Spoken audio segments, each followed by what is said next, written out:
Hello and welcome back to the Pass the Turn podcast with myself, Aaron Francis, and the no longer mysterious man, Tom Durrant. Hello again. We aim to bring all the latest Magic Gathering, hype, spoilers, discussions, and our very own and sometimes foolish opinions.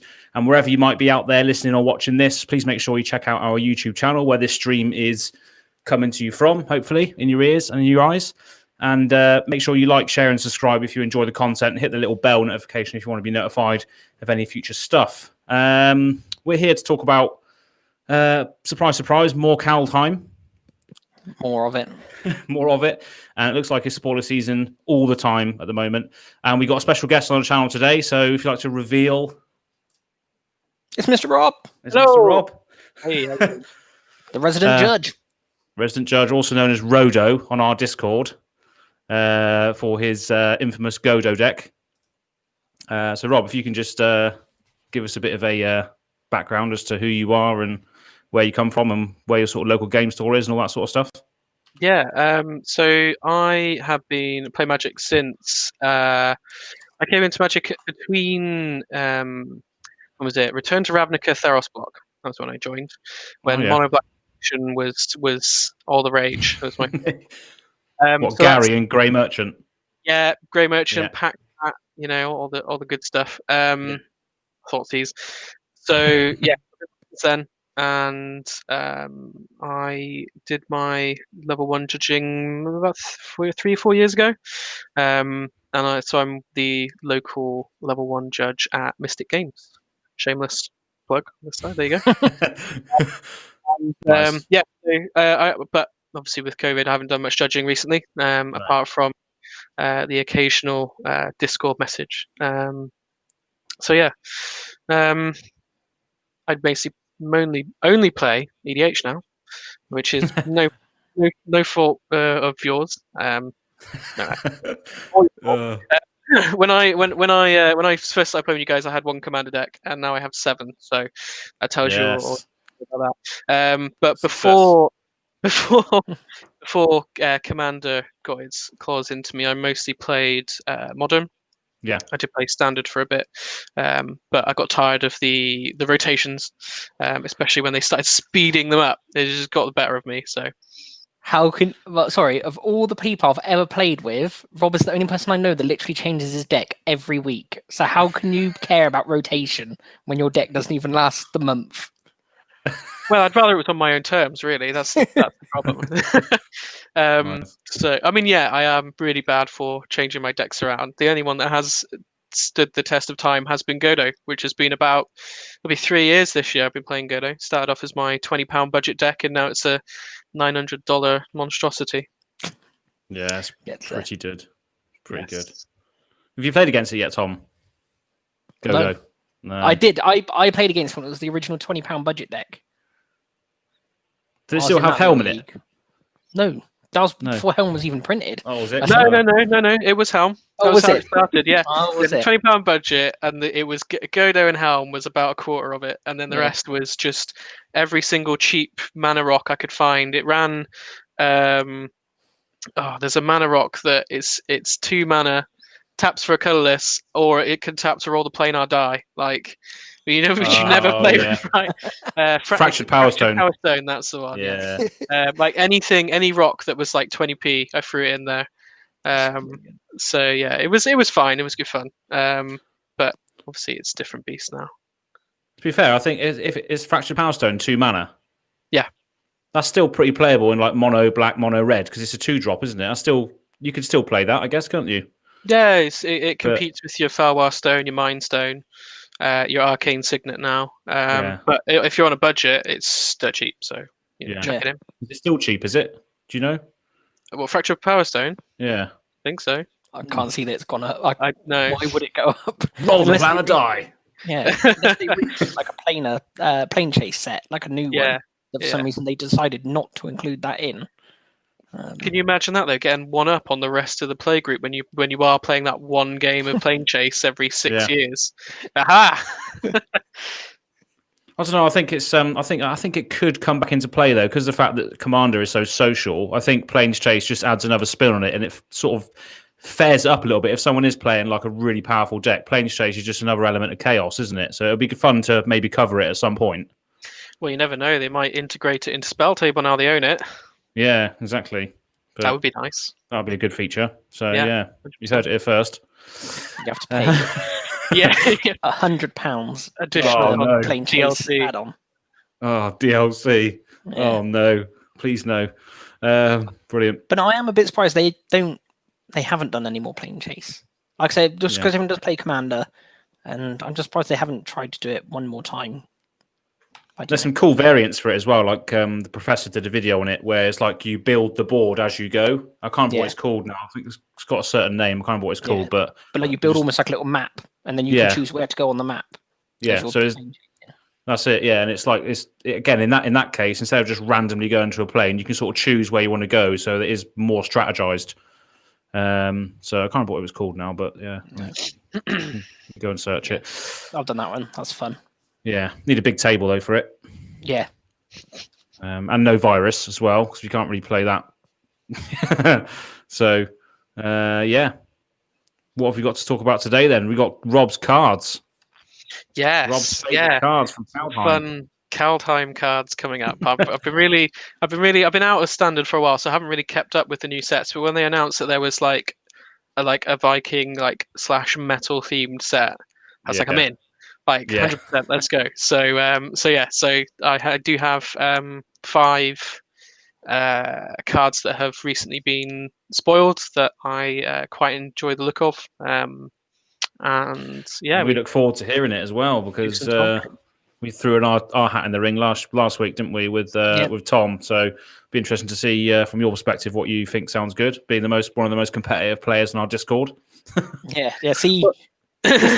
We've seen the 5 jank cards that people are excited about. Let's see what 5 cards that are actually good people care about. Well, I might surprise you here, because there might be a couple of these cards that you might think, they're probably a bit more on the casual side, but I do really like the look of them for Commander. So maybe we'll see him in Janksters League or something. Yeah, well, one of them is definitely already pegged for one of my Janksters decks. So brilliant. Yeah, going to be in there. Yeah. So what have you got first? First up, I have one that has been hot topic on Reddit at the moment is Mystic Reflection. Okay. Yes. Yeah. Which is the new blue 2-mana instant, which is going to really mess up people's game plans. I think. Where's it just gone? Sorry, I did just have it. Can't get the staff. This is what happens. I don't know what I did. Sorry. Classic pass turn moment here. There it is. So this one here. That's the one.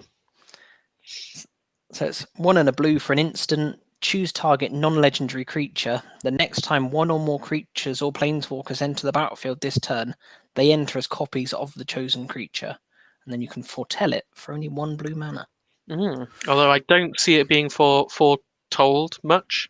I see it being a 2-mana gotcha for anyone that's trying to execute game plan, like someone casting a Godo and having it turned into Llanowar Elves.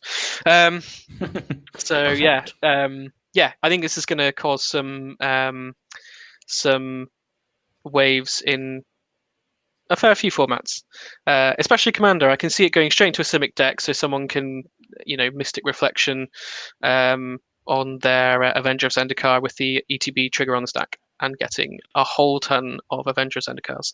Yeah, that's ridiculous. Yeah, I was thinking of something similar, something that enters with tokens. So the next time 1 or more creatures or planeswalkers enter the battlefield this turn, they enter as copies of the chosen creature. So Avenger of Zendikar would then enter, but then all of the tokens that he brings with him would also be Avenger of Zendikars. Correct. But then they just make normal plant tokens, but you just get billions of them. Or so the next time 1 or more creatures, so those triggers would resolve, and then the rest would be Avengers. That's it. Oh, yeah, you'd have the initial Avenger would come in, and then you would get X more Avengers equals the number of lands you control, and then you would get X times X, where the number of Avengers you control times the number of lands you control, you get that many plants. Wow, that's ridiculous. So I see this card being used two ways, obviously in that kind of way to sort of storm off with loads of creatures, but also in a defensive way. So, like the other example I said is if I go to cast my Godo, for example, someone could just Mystic Reflection an innocuous, mana dork that's just sat there doing nothing, and then I get a mana dork, and I wouldn't, the combo's just stopped there and then. Yeah. So, yeah, that's cool. So it's got multiple uses, and I see that becoming quite popular. I see it being quite popular in the CEDH realm as well, because it's cheap interaction. Yeah, that's what you want. Yeah, that's pretty good. I thought it said choose target non-legendary creature, but you choose a creature that you want the creature to turn into, don't you? Correct. You don't choose the legendary creature itself. Yeah, that makes sense. Yeah, that's pretty good. So that is my first one. I'm looking forward to seeing how that comes up, and I look forward to having to Red Elemental blast it over and over. Yeah, I think I might put it in Riku. Yep. Yeah, good. So just put in, hopefully, copy not Charmbreaker Devils, the Good Devil. I can never remember what it's called. Wildfire. The Good Devil. Wildfire Devils. That's what I intend on copying. Hopefully with lots. I don't really care if it's mine. If someone wants to put in 1 million Wildfire Devil tokens, go for it. Whoever gets some wins. And we don't want to rub it in Mystic Games' face, but Riku was the deck that beat Mystic Games, wasn't it? And that it was.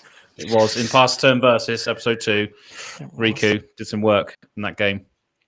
It did, even with an incorrectly played Converge spell, but we bring that one up. Yeah. That's what I mean, Rob. When we can all get together again, you're going to be our judge. You're going to come along with us and judge our games for us. Yeah, sounds like fun. And then even get involved at some point as well. But you don't want to be on my team, because I always lose. Hey, that was maybe season 1. You need me on your team. I need you. Maybe that's what it is. Yeah. Season 2, Aaron's going to come back stronger. It's like the redemption arc. I'll whisper in your ear to cast Heroic Intervention at instant speed. Yeah. Nice. What we got next then? My next card that I am quite excited for, mostly because I feel like it came straight out of a Trivium album, is Blood on the Snow, which is a 6-mana black rare sorcery. There it is. Mm-hmm. Yeah. So it's a snow sorcery. Choose one, destroy all creatures or destroy all planeswalkers. Then return a creature or planeswalker card with convert a mana cost X or less from your graveyard to the battlefield, where X is the amount of snow mana spent to cast it. So I quite like the look of this. It makes me want to run snow-covered swamps in my mono black deck, just so I could play this. Yeah, it's pretty good, isn't it? I mean, you can have as many snow-covered swamps as well as you want, can't you? If you don't have, it's not just one-offs, is it? With snow-covered exactly. stuff. It's a basic land. You could run a full set of 30. It's not limited. So, yeah, I quite like the look. I really like the artwork on it. And I quite like the effect. The choice between all creature or planeswalkers, I don't really see the planeswalker mode being used terribly much. Maybe if your opponent's got like a Jankstis League 5-color planeswalker deck, you might choose to do that version, Rob. Yeah, but what crazy person would play that? Let's be serious. And then obviously you get the reanimate part as well. So you don't necessarily have to worry about blowing up your field if you've got one good creature out, because you can get it back.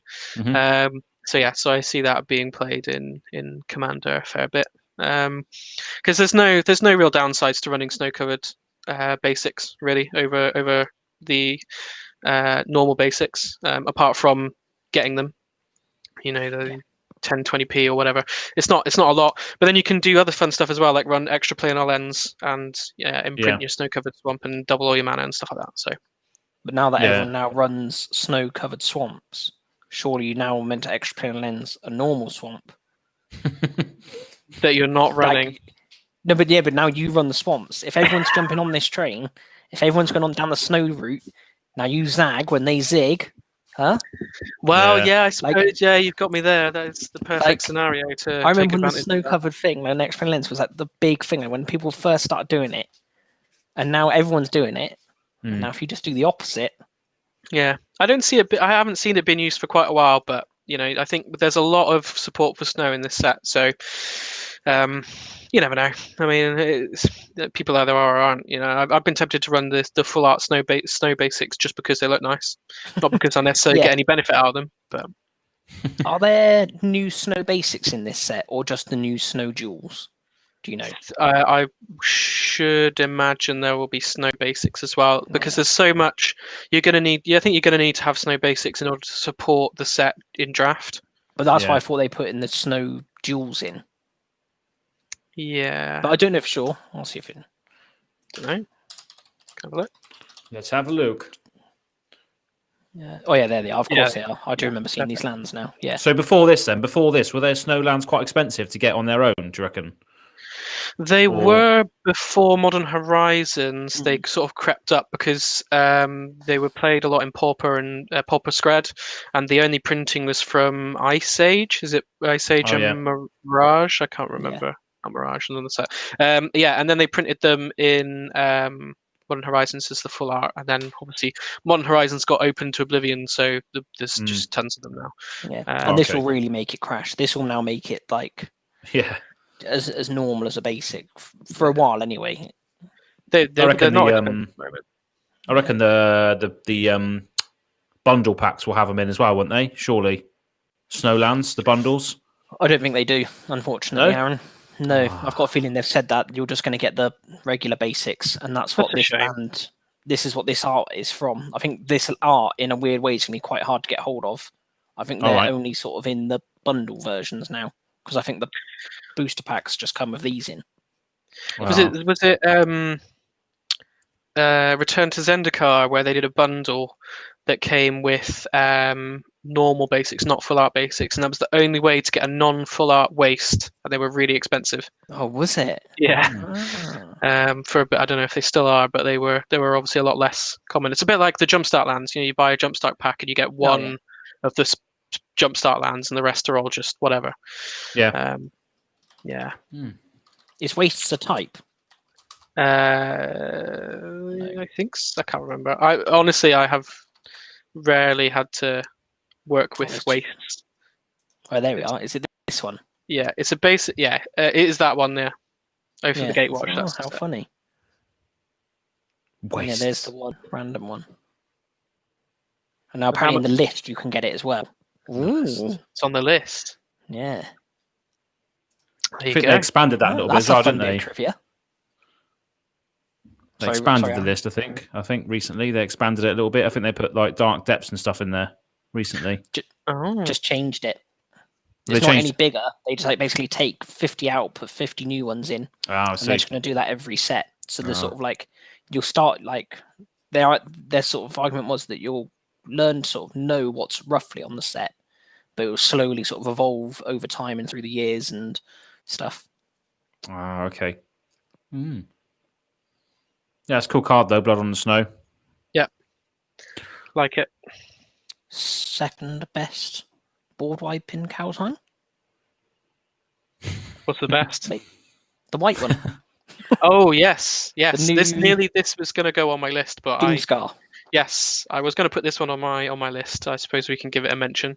Yeah, I really like the look of this. I think it's going to be really good in constructed, because you can. One of the things for like control decks is getting to the late turns. It's like surviving until turn 5 to cash a board wipe. Or if you're against an aggro deck, you can board wipe on turn 3, put them behind. It's going to play some good mind games, because you foretell it on turn 2. The aggro player is going to go, I better not commit any more to the board, and then you can just hold that over their head and regain your control of the board state. So, yeah, I like it. It's a good card. Yeah, I mean, we'll speak about like the mechanics of foretell and stuff later, because I agree the mind game part of it is awesome. But obviously we'll speak about that a bit later. But yeah, Doomscar I think is really good as well. The art is obviously just the two planes colliding as well, which is what the Doomscar is, isn't it? That's the event, isn't it, where the planes collide. Yeah. So that's cool, and it's a story spotlight card as well. So we'll hear that in the story, I expect. And it's white, so it's about time white got some good toys. Hell yeah. Nice. What's next on your list, then, Rob? The next on my list is a Azorius card. It is the Raven's Warning, which is a white, blue, and a generic mana for an Enchantment Saga. Oh yeah. Which is there. So the first chapter of the saga, you get a 1/1 blue bird creature token with flying and gain 2 life, which is fine. The second chapter of the saga, whenever one or more creatures you control with flying deal combat damage to a player this turn, look at that player's hand and draw a card. So you get a nice bit of info there, a bit of card draw. And then the thing I really like it for is chapter 3, which is you may put a card you own from outside the game on top of your library.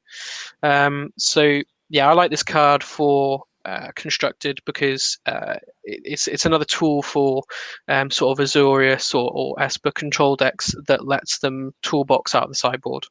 You can run it in the main deck, and it lets you go for answers out the sideboard without actually having to wait until game 2 or 3. Yeah, I mean it's all round. It doesn't seem too crazy. It's not crazy powerful. You get a 1/1 and gain 2 life. So you're looking at this against your aggro decks is the main concern for control, right? So you gives you a blocker and gains you a bit of life back, and then you can get a bit of card draw and you can look at your opponent's hand. So you get some hand info before you decide what it is you're going to go and shoot it for out of the sideboard.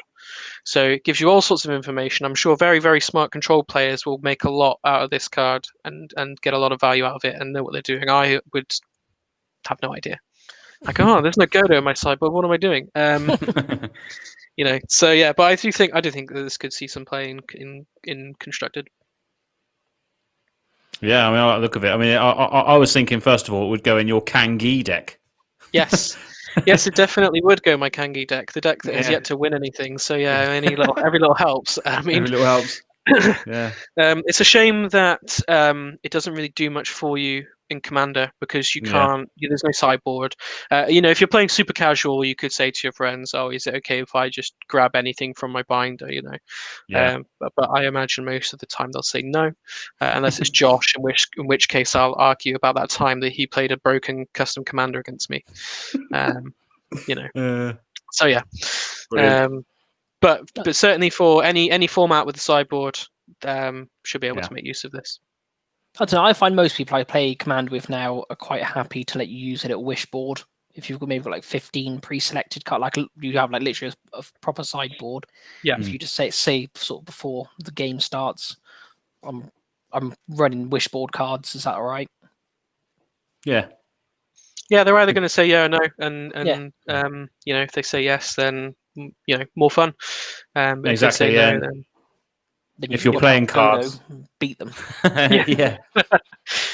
Yeah. There was another card I was going to talk about, which is a new 2-mana sort of stacks artifact that they brought out, and it's some sort of stone. I can't remember the name of it. I did have a picture of it earlier, but I've removed it. Do you know what rarity it is roughly? It's an uncommon. It's a colorless Okay, uncommon that costs 2. There it is.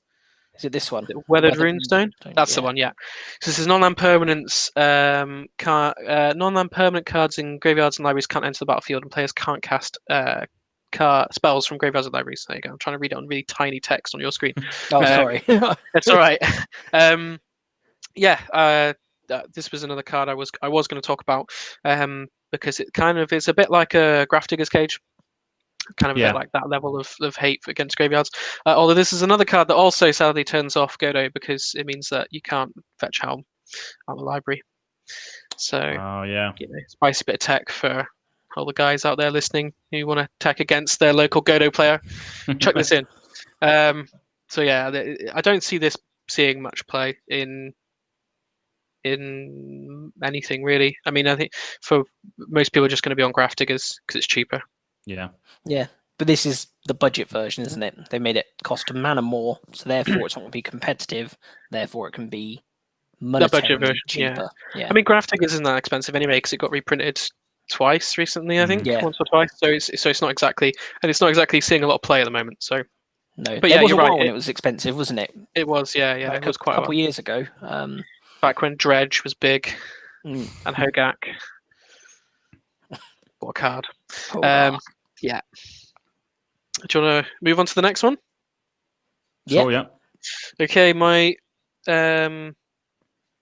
number 2 on the list is Essica, God of the Tree, which is the green mythic god. There she is. Essica. So 1/4 vigilance, seems for 3 mana, seems fine. Taps for a mana of any color, also fine. Other legendary creatures you control have vigilance and add 1 mana of any color. So yeah, seems fine. The mana rock fixes mana. The bit I'm most excited about is the other side, which is the prismatic bridge, which that artwork is glorious. Yeah. Look at the colors on that. And this is quite a fun card. It's 5 mana enchantment. Beginning of your upkeep, reveal cards from the top of your library to reveal a creature or planeswalker and put it onto battlefield. So it nets you a free thing every turn. So this is every turn, yeah. This is something that is 100% going into my Sisei Super Friend deck, I think. Yeah. Because you're just gonna get value off it. It's not crazy, right? It's not crazy broken. I mean, I did see someone's built a 5-color Godo list using this as the commander. Because you slam this on, you play Godo as the only creature or planeswalker, right? And then you just play this, and then you and then on your upkeep you just get Godo out and your hand's just full of all 5-color interaction. It's just a 5-color interaction deck. So all the counters, all the removal, all the tutors. So yeah, I mean it's not mono red, so it's not the perfect Godo deck, but it could be fun. It's a good backup plan. Yeah, it's also about 5 times the cost as well. I'm not buying all the jewels. Can do one. But yeah, I quite like it. Be a good laugh though if someone's like, "Oh, we're sick of Godo. Can you play something else?" It's like, "Oh, I'll play this green deck." It's like, "Oh, then cool." And then you just cast it as a 5 mana enchantment, fetch Godo, and win. Oh. Yeah. Yeah. Rob! So, yeah, I mean, I see like a lot of people building around this as a commander because it's another 5-color commander, right? So, yeah, 5-color good stuff. Could be anything, can't it? Yeah, you can play, whatever you want. It helps fix your mana in the early game, and late game, if it does get removed late game, you can bring it back and start getting some wild value off it. Mm-hmm. Yeah. Who knows? Could be a Llanowar Elves, could be a Progenitus. It's just, you just never know. And that's the way Magic's supposed to be played. Yeah. See, I was thinking of just putting it in allies. Just get a free ally every turn. And that'd be joyous. Yeah, that'd be nice, wouldn't it? Who wouldn't want that? Sounds really good. I like it. Let's go. Cool. You guys got anything to add to that one, or as excited about that as I am? Just allies. Just allies. Anything that can go in allies. Yeah, like I say, there's going to be plenty of like that Godo list. There's going to be plenty of just sort of silly little combo things people have made. Absolute memes, yeah. That would be fun just to crack out every now and then. Yeah. Why not? Yeah, cool. I didn't have anything to add because I saw it was 5-color and I was just like, nah, I can't build a 5-color deck. It's easy. You just chuck, an equal number of basics in and then hope for the best. Yeah. That's what I do with Sisei. I'll try it one day. Yeah, it's fine. And then just all the ramp that just says get basic lands. Just try and assemble one of each color. You got the Infinity Gauntlet. Off you go. Yeah, that's my plan. Hope to see a Kadama's Reach and a Forest in your opener, and then go from there. Yeah, that's pretty much it. Nice. This does all that for you. Yeah, that's true. Yeah. Well, it does need double green though. Ooh. Does need double green, so you can't go Forest Mana Crypt, unfortunately. Yeah. Never mind. I'm sure you can just cast it off of a jeweled Lotus though. Yeah, triple green. Yeah. Oh baby. Like need to put that back into Duretti actually. Right, so last one. Yep. From me. So my number 1 card I'm most looking forward to, which I saw yesterday or today, is Birgi, God of Storytelling, which is the mono red god, obviously. Ooh. The rare one, isn't it? Rare one, yes. There we are. There she is. So she is a 3-mana 3/3 legendary creature god. Whenever you cast a spell, add red. Until end of turn, you don't lose this mana as steps and phases end. And then she also has a not very important other ability, which says creatures you control can boast twice during each of your turns rather than once, which we're not really fussed about. It's the first ability that we're all about on this card. I feel like there's probably ways to break this. I can see Storm probably wanting a piece of this. Maybe the Legacy Mono Red Storm deck could make good use of this. You also cast this into a bonus round into Sealing Song, and then just go through the whole deck. So yeah, and then the other side is Harnfell Horn of Bounty, which is a legendary artifact, costs 5. Discard a card, exile the top 2 cards of your library. You may play those cards this turn. So nice late game sort of dig engine for you there. Yeah, so, really good. Yeah, I really like this card for both sides. I'm probably going to try and put this into Godo or any other red deck. The thing I like about the front side is the ability to let you add the red mana every time you cast a spell. This means that in any deck where you're casting any 0-cost rocks, it's netting you mana straight off the bat. You play a mana crypt, get a red mana. Or your 1-cost stuff essentially becomes free. And late game, I like it for the other side because it is that sort of digging engine. If you have a wheel effect, so say you have a Wheel of Misfortune, so you drop to 7 cards and you have this in play, that lets you see another 14 cards in the deck. So that lets you dig 21 cards deep off of a wheel. So late game in Commander, you really need to be digging for an answer or digging for the second half of your win con. This is going to help get you there. So it's got 2 relevant sides, 1 early game, 1 late game, and I'm really excited to see how that slots into different decks. I'm surely going to be picking up one of those as soon as I can. Yeah, it's just that classic red, that sort of red card advantage, isn't it? Exile the top 2, you may play them this turn. I think we just need to see more of that, I think, in red going forward. That would be great. Yeah, I looked at this and it kind of reminded me of the old Runaway Steamkin Experimental Frenzy in Standard when that was big. You got one half of the engine is netting you mana, the other half is letting you dig into the library. So they've kind of like taken both of those cards and slapped them into a dual face card. So now it only takes up 1 slot in the deck and in it goes. Yeah, that's good. So, and the thing I like about this in Constructed is that because it's dual-sided, you're less likely to have a second dead copy in your hand because you can cast the other side. So, yeah, I like it for that. Yeah, it's brilliant for all the gods for that in the Constructed. All these ones that are double-faced gods. I think all the gods are double-faced. Like you said, just you don't get the redundant. You don't get the annoyance of getting two.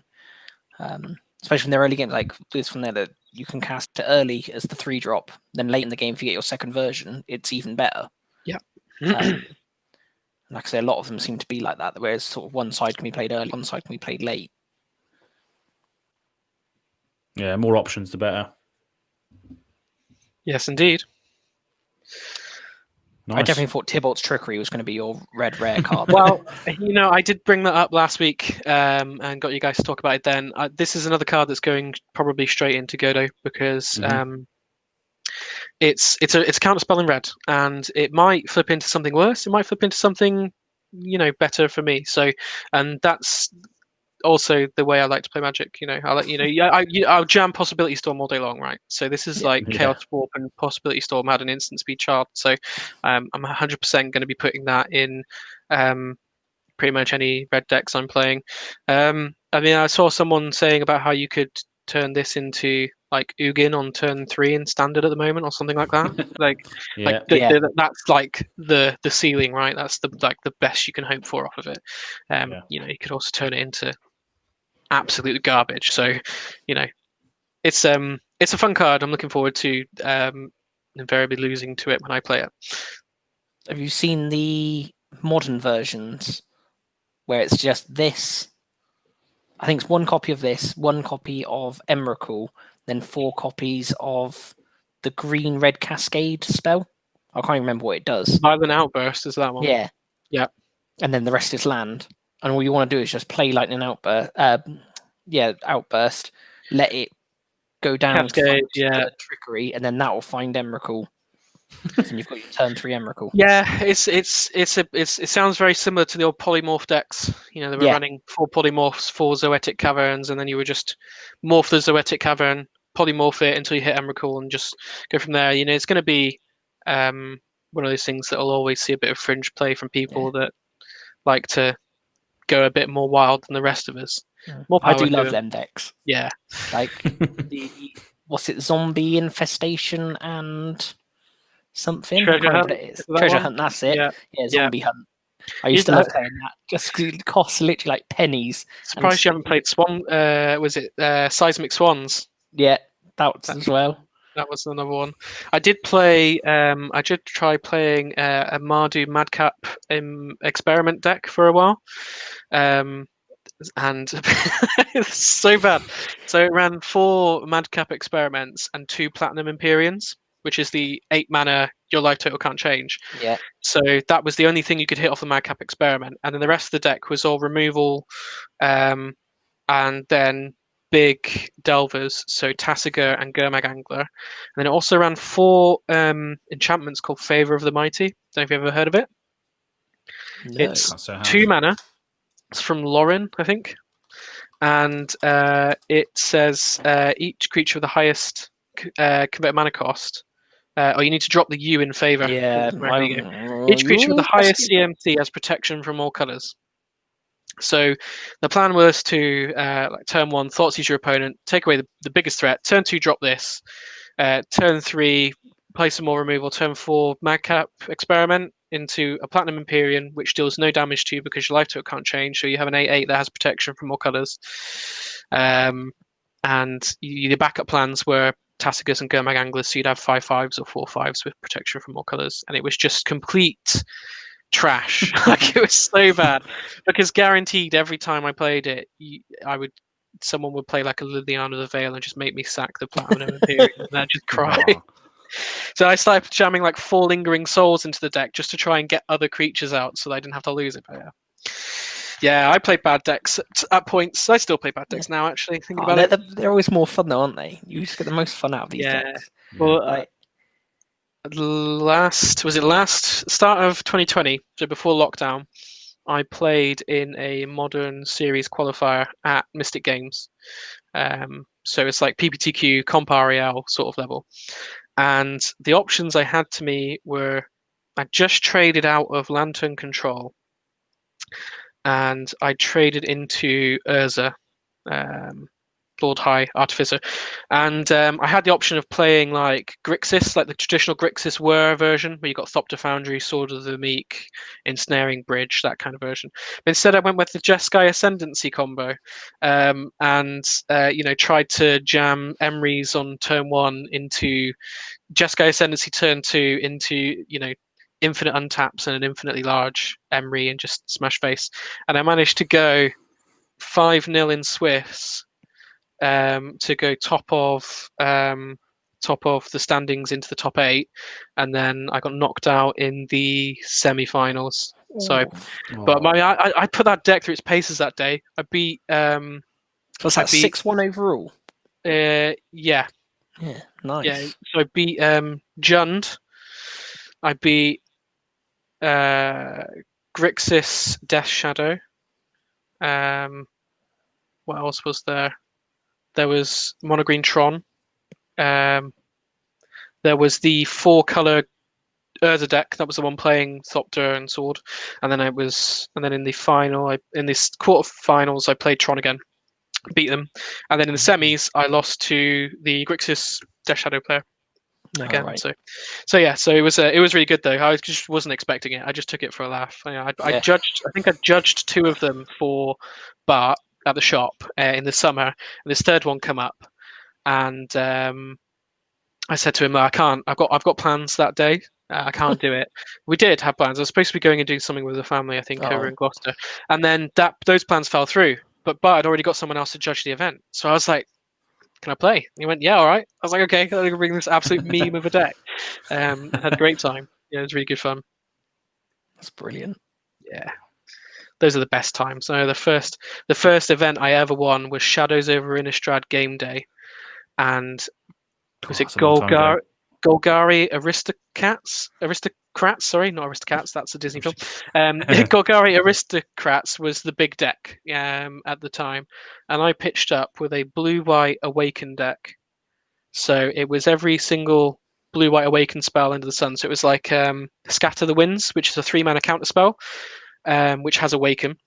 And then I was running Halimar Tidecaller, which is a 2/3 creature that gives your land creatures you control flying, and when it enters the battlefield, you can return an Awaken card from your graveyard to your hand. So I used that to recur the counter spells, and ended up winning with like a 6/6 flying island. It was great. That's and funny. I went like 5-0 with it on this game day. Like, and what my first ever game day playmat, which is on my desk right now. It's one of my preciouses. So wow, yeah, winning with absolute jank is definitely the best feeling, I think. Well, people don't expect it, do they? Oh, they don't expect your lands to be animated. It's like that's like Zendikar before Zendikar, isn't it? Yeah, yeah, exactly. The whole reason I won the finals against the green-black Aristocrat player was because he'd left in his removal spells that said destroy target monocolored creature. And land islands are colorless, I'm afraid. So it's like, oh no! So he lost to my 6/6 flying island. So yeah, that's what is that? Ultimate exactly price right. or something, isn't it? The ultimate price, yeah, that's the one. Yeah, that's the one. Yeah. So he left his ultimate prices in, and then couldn't deal with my flying islands. So That's I won one game actually off the back of a card called Dazzling Light, which prevents all combat damage that would be dealt by a creature and gain life equal to its toughness. So my opponent attacked me with this huge creature, and I Dazzling Lighted it, and he went, oh, and then he lost to a flying island the next turn. It was brilliant. Like, you just catch people unawares when you run these random. I remember I played in the competitive pod at Commander FNM with Godo, and one of the guys I was playing with, he pitched up with Yidris, the Storm, the Cascade guy. Yeah. And it was all interaction. And I won because he just didn't know what my cards did. Like, he thought seized me on turn 1, and he looked at my hands and he was like, oh, I'll take this card, whatever, and left me with Treasonous Ogre that I could cast on turn 2. And I was like, sure. Like, okay. So I was like, cast Treasonous Ogre. He goes, what does this do? I'm like, it adds a lot of mana and makes me win. And he goes, I didn't know what your cards do. I was like, yes, exactly. This is why you lose. Yeah. It's best that's quality. Gotcha. Yeah. Sweet. That's what we do. That's what we do on Past Turn. That massive tangent. What was Tybalt's Trickery, wasn't it? That all this came from. Trickery, yeah. Tybalt's playing his mind games again. Yeah. Tricked us into a long discussion. There you go. Yeah. Oh, just looking back at Tybalt's Trickery, I was sort of playing another, not quite jank deck, but something like similar stupid in Standard in the Transmogrify deck, and with like stuff, and it's basically just trying to cheat out what's the blue-white Dream Trawler. Yeah. But then, really, it's not a very efficient deck, and it costs almost as much as just playing Dream Trawler. And really, Dream Trawler by itself is what wins you the deck. So really, you might as well just drop all the red nonsense and just play a decent blue-white control deck with Dream Trawler as your finisher, and you get just as much, if not significantly more success. But then you wouldn't have all the cool stories to tell. No, you didn't go, and Transmogrify! Yeah, always love polymorphing. It's always the most fun. Definitely is. Except even when I hated it the first time round. When it was real original polymorph into Emrakul, Joey used to play that deck, and I could not beat it. I used to just play jank, black, red nonsense, and I couldn't do anything against it. I used to get so upset. There's so many answers in black, red, though. Like, not in the jank version. Not in the like lightning bolts. Just sat like bolt Emrakul. Bolt Emrakul. You don't have got enough. You need 15 squirrels. That would have sorted you out. Yeah. We have squirrels now, don't we? We have squirrels in Kaldheim. Toski. Yes, cute card. It's brilliant. But even going back to Tybalt's Trickery again, we went on to... Card never goes away. It goes away. Obviously, we went on tangents regarding sort of transmorphifying it or whatever it is, turning it into something else that it shouldn't be. But even a counter target spell in red can still make your win con work, can't it? So if someone tries to counter it, you can counter it with this, and then that fizzles into a creature which does nothing, and it ultimately makes you win because you're countering a spell. Although it's random, you can still stop that plan as it's being presented to you. And they chucked the 1, 2, and 3, the random 1, 2, or 3 mill onto it to stop people from manipulating the top card. You know, people they can't use like Sensei Divining Top to sort of put an answer on top. You know, so it gives you that random element. I mean, red counter spells with the sort of random ability tacked on is really going to be useful in any mono red deck that just desperately needs to see its win con resolve. And it's the exact reason why we run things like Possibility Storm, because it means that whatever is in your opponent's hands isn't necessarily going to help them, right? And they could blind flip into anything. Like if they try and Force of Will your win con, they could flip into an opt. It's like excellent, I win. Yeah.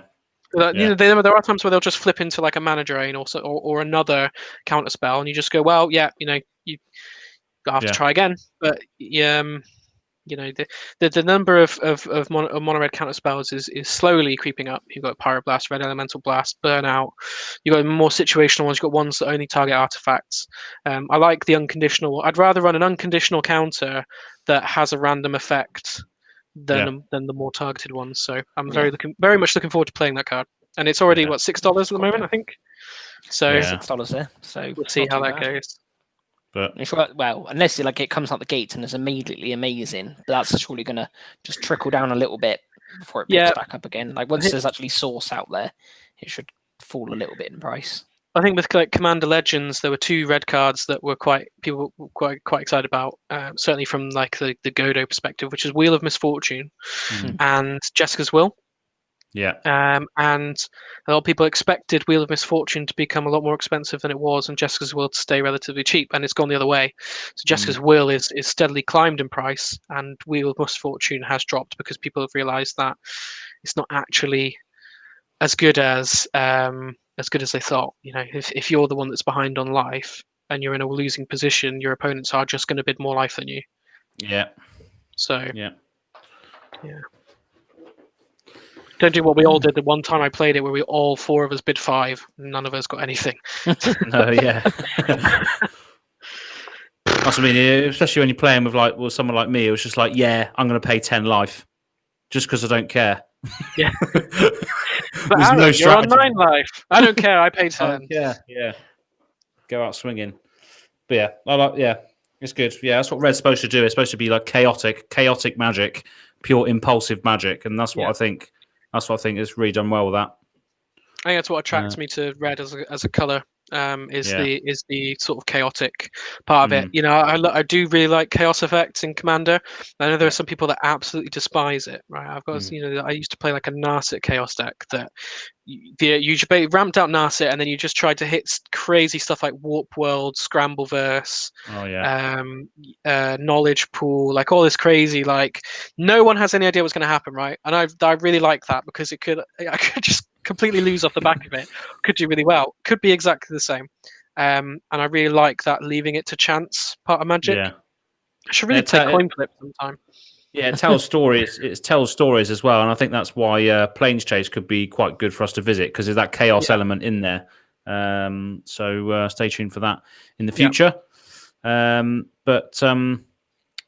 there's been a few other cards as well since last week that have been spoiled that I've definitely got one that I want to mention.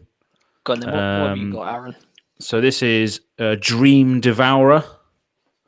So this is a demon cleric. Of course, it's a demon, and Aaron likes it. Of course, it is. Yeah. So it's Dream Devourer. So it's 1 black and 1 other. So 2 drop. So very, very good. It's a 0/3 demon cleric, rare. And each non-land card in your hand without foretell has foretell, and then its foretell cost is equal to its mana cost reduced by 2. So foretell, when you foretell something, you play it face down, foretold for 2 mana. Yeah, that's what you do. And then later on, you can foretell that card face up, but this guy allows you to foretell it for two less. So you still pay the mana cost. You still pay the full mana cost, but over a couple of turns. So what I would do with this, just in a mono black demon jank deck, is just foretell a load of massive demons just for the right time to drop them all, because you're reducing their cost, but effectively still playing high converted mana cost spells earlier. Mm-hmm. So you can just wait for a big board wipe to happen and then play your big demon or something like that. I just like it from a theme sort of perspective. I just thought I'd rant about that demon today. Yeah, but I like the way it's a good way to just use up excess mana. If you've got some spare mana at the end of a turn, just foretell something. Yeah, just sort of prepaying. This is a good time to go into the foretell as a mechanic, or did you want to leave that until after the rest of the cards you want to talk about? Yeah, might as well go into foretell now. Go into it now, yeah. I can definitely see foretell having its advantages and disadvantages. Mm-hmm. I really like the fact that with this card, you say, Aaron, you can foretell pretty much anything you want, like these big demony stuff. And the fact that you foretell face down plays, like we mentioned earlier, these absolute mind games on your opponent. Like, what on earth is that going to be over there? It's gonna cause quite a lot of mind messing, shall we say? It's going to stop people from playing cards when there's nothing there for them to worry about. Yeah. It's going to cause some absolute mayhem in their head, isn't it? It's just like, oh no, what if that's a board wipe? What if that's a removal? That means I can't do this now. And they're just making people overthink their plays. I think is a massive advantage to have. Yeah. I think if you remember that half of the time, if they're foretelling something from their hand into exile, and you shouldn't really think, what's that going to be? It could be an answer to whatever I'm doing, because if they're foretelling it into exile, then it was in their hand anyway. So they already had that answer, if that's what you think it is. Just trying not to let it get sort of in your head. I like that foretell from can be used defensively from things like discard effects. If you're playing against a deck that is going to make you discard cards like Haunt of Hightower, then you can foretell that and it's protected. But on the flip side, Dranith Magistrate is going to be an absolute nightmare for anyone playing a foretell deck. Like, absolute nightmare. Like, you can't. It turns the whole foretell mechanic off until you deal with the Dranith. And there are going to be other ways to deal with that as well. Josh is chiming in with it, saying it makes combo pieces hard to deal with. Teferi's Protection for 1, right? Yeah, let's not do that.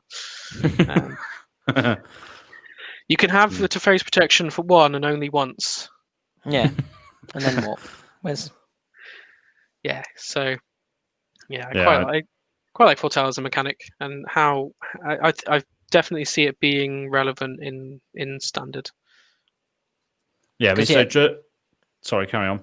What I was going to say is foretell, like, the card can't just be an exile, can it? You have to have foretold it to cast it for its foretell cost. Mm-hmm. It's not just anything in exile you can recast foretell costs or anything. It has to be foretelled from your hand face down in order for you to cast it again. That's why I like this, though, because it's the only card in the set that allows you to foretell cards that can't be foretold normally. Which is why I think it could be quite a nice card outside of the standard things. It allows you to do it to every single card ever. So Teferi's Protection, like Josh said, is not in this set, but there could be some awesome stuff that you could do with it. I can't think of it off the top of my head. But yeah, I just think it's nice. It's like a Yu-Gi-Oh play almost. You're playing a trap card with this. It depends if you can afford to take the turns off to dump the mana into this to foretell stuff out. If you don't have anything else to do, then foretelling big dumb demons or whatever else you're playing in your deck into exile to cast for cheaper later on might be the correct play. It's a 0/3 as well, right? So it can block. And we haven't actually mentioned its final ability. No, we when haven't. you do foretell a card, Dreamdevour gets +2/+0 until end of turn. So you can use it to aggressively there. You can use it as sort of threat of activation on people. Like, do they want to block with it? Do they risk trading with it and sort of things? Yeah, I even forgot to mention that out, but yeah, you could use that for that as well. Josh is saying as well, literally foretell all your stuff and windfall. What's windfall do? Does anyone know? Windfall is each player discards their hand and then draws cards equal to the greatest number. Oh yeah, number of cards played discarded this way. There you go. Nearly had it. Yeah. So yeah, you foretell all your cards, so you've still got all your hand effectively, and then make sure you have a Narset in play, so your opponents only get to draw one off it. Perfect. Why do we invite you in, Josh, along? I don't know. Magic was meant to be fun.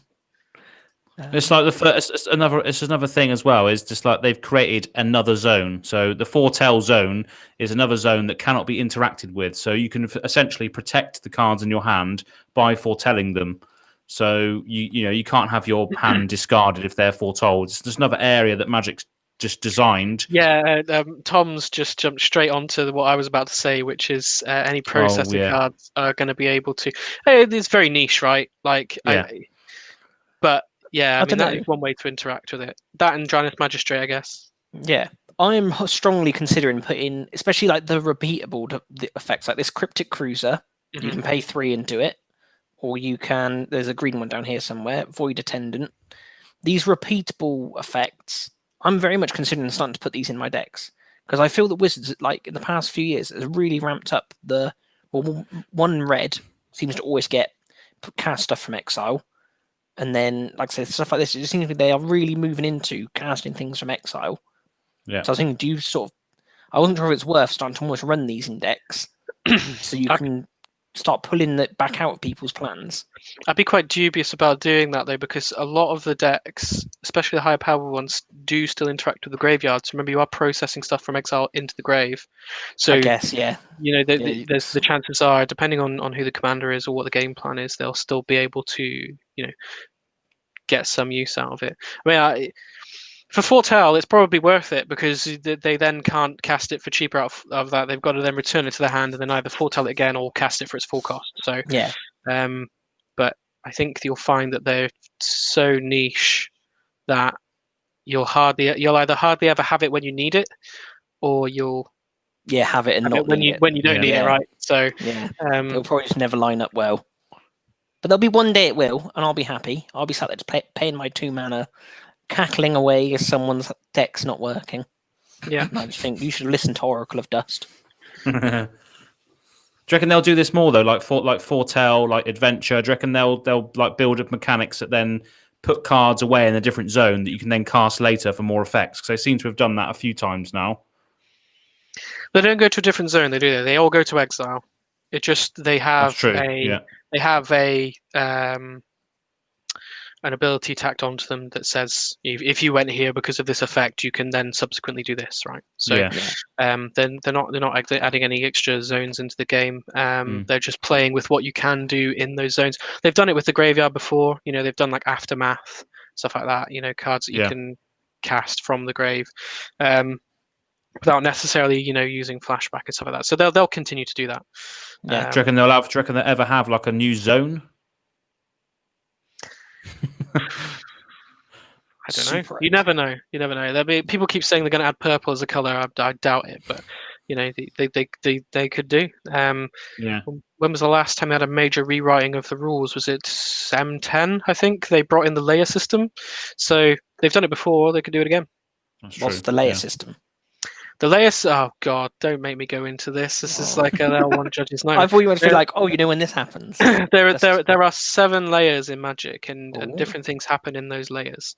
Like Kaldheim's got 10 realms. You mean? Is it the same situation? Yeah, it's exactly like that. With Viking judges and everything. No, it's stuff like timestamps and things like if a Blood Moon enters and then an Urborg enters, which applies last or which applies for is usually with stuff like that, it's whichever one enters last. You've got stuff like character defining characteristics that define power and toughness, when those apply.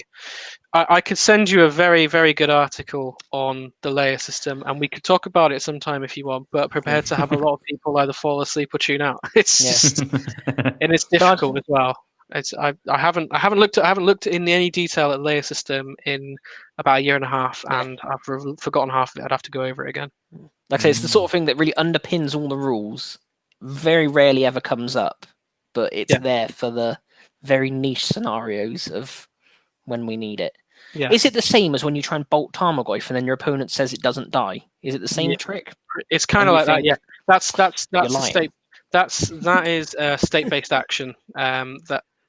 So yeah, you've got the toughness, the power and toughness of Tarmogoyf is determined by the number of different card types in the graveyard. So with the whole thing with bolt is if it's a 2/3 and you bolt it and there's no instant in the graveyard, then what happens is it does not die. Oh.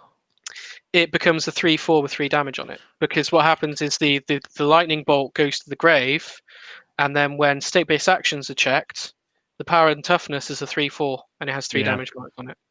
You know, I was at a PPTQ and I watched that happen to someone. There was a guy playing. What was he playing? He was playing Affinity against a Jund player, and the Goyf was a 3/4, and he Galvanic Blasted it to deal 4 damage to it, and could not fathom why it was now a 4/5. And the poor judge had to take very, very long time to explain that to him. But yeah, it's one of those gotchas. If you don't know, you get caught up by it. Yeah. It's the sort of thing that everyone does. I think everyone does it once, like when they first sort of learn Modern or whatever sort of thing. Like, I don't know. Have you ever? Josh has asked, is the 7 layers like drawing 7 cards? No. Shame. No, it's not. It's worse. Drawing 7 cards is the best thing you can do in Magic. Like when we played the other week, and someone was playing Damia, and I let them live a turn while they had no cards in hand. They drew up to 7 and then just wrecked. I was like, "Why did I do this?" Oh man, I do love that deck. I do love that. I put it back together. I should never have let you draw 7 cards. No, you should never let Damia draw 7 cards. No good can come of it. No. Only it's bad. All interaction. All of it is interaction. It's really nice, actually. I really liked it. It. It was good fun. But going back to the Tarmogoyf thing, obviously this guy got caught out. Got caught out by it, right? I was going to ask, have you guys ever had any? Well, do you guys don't really play like competitively? I was going to ask if you'd ever had an interaction like that, where you played at FNM. I think I find. Yeah. Definitely. Well, sure, FNM. I mean, have you ever had a moment like that where your opponent said, "Oh, actually, that doesn't work how you think," and you've had to get a judge involved to sort of explain it to you? You ever had an experience like that? A good few times at GPs. I always find GPs where it always happens. Like you can have drafted something 100 times. You go to a GP and still something weird happens. You have no idea what. But yeah, I can't think of any. Well, the only thing I can sort of really think of was it was at a GP. It's the first time I ever had Death Touch and Trample on a creature. Oh yeah. Go against something that was indestructible, and I was like, how much damage gets through? Everything? Nothing? Turns out all but 1. Am I right, Rob? Mm-hmm. It deals 1 damage to the creature, because if it didn't have indestructible, it would be lethal damage. Yeah, and then the rest spills over. Yeah. So that was a fun day. It's funky interaction. Go Ronas. What about you, Aaron? You had any? No, not really. I only play sort of pre-releases. That's normally my jam when I go to an event as such. Oh yeah, they're brilliant. I think the first one we ever went to was Mystic Games, actually, when Bart was doing it, War of the Spark. Oh wow, yeah. And that was a fun pre-release to go to. So there's just so many Planeswalkers. It's just like brilliant. I played the Davriel discard. I played. Yeah. People just couldn't do anything. Discard is so powerful. Mm-hmm. Just interacting with the hand is just like, oh great, it's brilliant. But yeah, I haven't really had any sort of rules clashes, but never been to a GP either. And we was meant to go to one last year. Was it last year we meant to go to one, Tom? Yeah. The one in Liverpool. What are we going to? Yeah. It all set up, and then obviously everything got cancelled. Yeah. I went to Birmingham in 2019. That was really good. Yeah. I played my I played my one and only main event as well. I'd never played. That was the second GP I'd ever been to.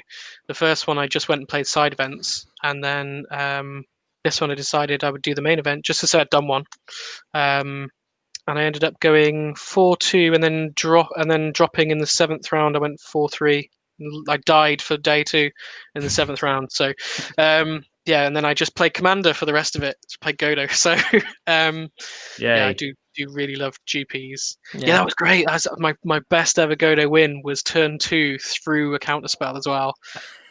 In a table of 4 was great. I managed to convince the Breya player that they were better off abrading my helm than countering the Godo, because then I'd be left with a Godo with nothing. And he went, "Oh yeah, that sounds good." So he abraded the helm, and then I pyroblasted not pyroblasted. Sorry, what was it? I did something. Was it like deflecting swat or something like that? I changed the target of the abrade, and then it resolved and went through like that. I managed to mind game him out of the actual answer. So, yeah, it was good fun. Deflecting swat again, great card. Love that card. I won a Commander game off of the back of deflecting swat. I didn't expect it. I was playing against someone playing Angie Falconwrath, the Rakdos Madness, and they went, "Okay, now I can infinitely." They had some sort of combo as a World Gorger combo. That was it. Their World Gorger combo out. So they were constantly making mana and looting until they hit their win con, which was a Avacyn's Madness. So they discard the Avacyn's Madness, dump all the mana into it, and deal something like 75 damage to my face. And I was like, "Is that target player?" And they went, "Yeah." And I was like, "Okay, well, I'll just pay 3 and swat it back to you." And he went, "Oh yeah, that'll do it." Excellent. Didn't even need Godo for this one. So damn, yeah, such a swingy card. Yeah, you can do a lot of trickery. Anything that's free is just gonna cause mayhem. Yeah. Anything that you can cast for free like that. So nice. So we were, before we went on a huge tangent there, and reminisced into times we hope we'll get back eventually. I want to go to a GP at some point. We were speaking about foretelling. So if we go into boasts now, which is another new mechanic from Kaldheim. So we've got a boaster up there somewhere on the screen. Dragonkin Berserker. In fact, we've got 4 in a row here, so lots of different examples. So 1 in a red for a 2/2 with first strike. This one even has boast ability to activate, cost 1 less to activate for each dragon you control. Then 4 in a red, create a 5/5 red dragon creature token with flying. Oh, that's perfect. A lovely, easy mechanic, but you can only activate it if this creature has attacked this turn, and only once each turn. So there is the little drawback there. Yeah, I do like this as a mechanic. I think it's fine. It's not especially. I don't see it being abused. There is the black one, the black tutor. Oh This yeah, one here? Yeah. Is it this one? No, it's not that one. I don't think. Is it that one? Search your library for a card and shuffle it and put that that card on top Yeah. of it. So it lets you tutor. The thing I like about the boast is that the creature doesn't need to connect, and it needs to swing. And boast is instant speed, so you can swing and in the declare attacker step boast at that point. You can always get the boast off, even if the creature ends up trading or blocking and dying or whatever. If you really need to boast, you can. It's a cool mechanic. I don't see it being especially powerful. Well, yeah, I mean, it's it triggers when they attack, so I guess the creature is always at risk, isn't it? Like that 2/2/3 with Death Touch there, it's going to trade with something, the Demon Rogue, but you still have to swing him in. That's the risk, isn't it, with it as well? Unless you make it unblockable or something. You could make it unblockable. The other thing is, a lot of people are talking about, you just take infinite combat steps and do any number of time, but they've put the stamp on that and said once per turn. Yeah. Thankfully. So, although I'm wondering whether if the creature leaves, re-enters, is it at that point if it's seen as a new entity and you could boast that one again? I reckon so. That sounds feasible, but I don't know if the release notes have been released yet for the judges that will give us all these lovely answers. So I'll go rooting through that when that comes out and see if that's the case. I do love the release notes. Even though I'm not a judge, I do love to read it through. You just find so many good little interactions for things. And I do recommend checking them out when the set drops. Yeah. That's half the reason I became a judge was to learn the interactions and get a bit better at the game, but also because that definitely happened, didn't it? Yeah. And we needed a judge locally for Mystic, so Nice. I said, well, I still want the judge the store to be able to run events, so I'll do that for the store. So yeah. Oh, aren't you a lovely man? I know, so nice. Just noticed this is a $10 card. Sorry. Oh yeah. Yeah. I see that probably be settling quite high before it drops, and then probably coming down a bit. Potentially a high riser over a long time. Well, it's a standard set, so I mean, like if it ends up being decent in Commander and stuff, if it's got the effects that people want in Commander, I definitely see that as a card that they would probably print in a Commander set, in a Commander deck, probably. I see it be reprinted in a Commander set, because I think it's got a lot of things that Commander players are looking for. Yeah, especially in red. And it's not a problem to do double face cards in Commander, is it? No. I think so. I just know there's some stuff and they're like, it's a bit tricky for them, so they do it a little bit less. They don't have to. Like, I think these process cards, is it these ones? I'm sure someone told me once that they used a weird inking process for these devoid spells, and it means it's a little bit harder for them to ever reprint them, which means they're much less likely to ever be reprinted, the devoid cards. It's like a small case, small thing, but I don't know. Sounds like they've shot themselves in the foot there. They should have just... Yeah, I don't know why. Like, why go to this much effort? Just go, just make a frame that we can print all the time, guys. Okay, then. It did have a very, very weird feel to that set, though. It was like very, very alien. It was very, very bleak looking, the art, wasn't it? So, yeah, it was a nice touch. I just got sick of Eldrazi after playing that whole standard. I was just sick of it. Yeah. Go away, Eldrazi. Yeah. Going back to Boast here, in the brackets where it says about the point about flickering the creature, maybe and having it enter as a different entity as such. It says activate this ability only if this creature attacked this turn and only once each turn. Yeah. So what I was saying is, if you had a way to take infinite combat steps, and then also a way to, or well, not infinite combat steps, but multiple combat steps, and had a way to also flicker the creature, in between, then I feel like you would probably be able to boast it again that turn. Yeah. That would be the only way around it. But that's a lot of setup. But Commander and a lot of setup, those two go hand in hand. Yeah, and if you can infinitely boast, then all the power to you. Yeah. I can think of better things you could do infinitely in Commander. Yeah, but, probably. Yeah, I think so. Yeah.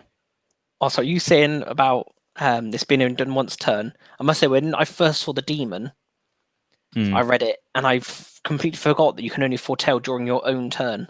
And I thought this is going to be like an absolute powerhouse standard control deck that you never ever have to waste any mana, because you just hold up all your instant speed tricks. If you don't need them at the end of their turn, then just foretell everything.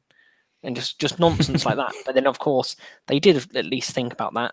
And well, they've said that you can only foretell on your turn, right? So you can only pay the 2 mana and put it into exile face down on your turn.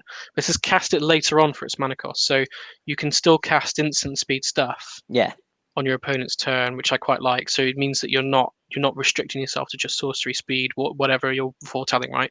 You can still cast stuff at whatever speed it normally could be cast at. So I do quite like this idea of foretelling out a counter spell, as another means of protection if you're running against someone that's running hand disruption and you really need to counter their win con later on. That kind of thing. So yeah, I'm definitely going to grab one just to see if it can do anything in a mono black demons jank. I'll say jank, but it's still got some good cards in it. What other cards do we have? Anything else standing out? I know there was a few. I think there's a few new ones that come out today that you guys wanted to talk about, wasn't there? Yeah, there was a few. There was a few new ones. I mean, Tom from Tabletop Republic mentioned about Orvar the All Form, the legendary shapeshifter creature. So this is the 1 blue and 3 others for a legendary creature shapeshifter. He's a 3/3 changeling, so it means he is all creature types. And whenever you cast an instant or sorcery spell, if it targets 1 or more other permanents you control, create a token that's a copy of one of those permanents. And then whenever a spell or ability an opponent controls causes you to discard a card, create a token that's a copy of target permanent. So that sounds good. Pretty ridiculous, isn't it? That sounds like fun. So you get up to some shenanigans with that's for sure. Yeah. I mean, it reminds me of like Mist Form Ultimus, which was like an old card back in Legions, I think it was, which was every creature type. So I think Changeling is it's the same thing, isn't it? He's all creatures, or it's all creatures. He has all creature types. Yeah. Is it bad that since Commander Legends, every time I see legendaries now, I get really sad when they don't have partner at the bottom. So many you could have partnered that with so much, and it would have been so good. Like, oh, gosh. Yeah. If this was your commander, it's only limited to blue, then, isn't it? That's the problem. Yeah. Good. There's enough 5-color decks out there. We don't need more of it. More monocolored decks. That's what we need. Yeah. I'm working on a really, really jank one. Pray tell. Yeah. Just an old card from Judgment, Thriss Nantuku Primus. Basically, it's a 7-drop, but then he basically giant growth something for 1 green mana. And if you tap him, so it's absolute garbage, Insect Tribal. Sounds like fun. At some point. And then we have a new Insect Queen. They will eventually, Eventually they'll print a new insect that actually, because that's the thing about Changeling, is that it's a cop-out for the design team to get round creature types and supporting tribes, is that Changeling can be anything. I know in the story there's obviously this tribe of changelings in the Changeling realm or whatever it is, but I just think that they're doing it a lot recently where it says choose a creature types that you've chosen, do this, and this, whereas they in the past they printed creatures that cared about specific creature types, which I don't think they're going to do much anymore because they got Changeling, because Changeling affects all creature types, isn't it? So you can put it into any underrepresented tribe. I feel like in the tribes though, all the good cards are of the creature type, and I feel like a lot of the Changeling cards just complement them. Yeah, I don't feel like I feel like if you'd made a deck full of Changelings, you would struggle to have any sort of particular standout abilities. But yeah, if if they do go the way that they're just making loads and loads of Changelings, then you are going to see that diversity sort of shrink until everyone's just playing only Changelings. Power creep is a thing, right? Like it happens in a lot of games, and it has been noticed in Magic recently that cards are getting more and more powerful. I think Standard the last 5 years has been an absolute what's the word that isn't rude but is rude? You can say whatever you want. Say that. It's not been great. As evidenced by all the bannings as well. There's been so many back-to-back bannings every year. More frequent, aren't they? Yeah. Much more frequent. So, yeah. I mean, that's related to power creep then, do you? The fact that bannings... I think so. I think it's more related to the design team just wildly misevaluating cards and just how effective they can be. I don't think they play test them enough in enough of a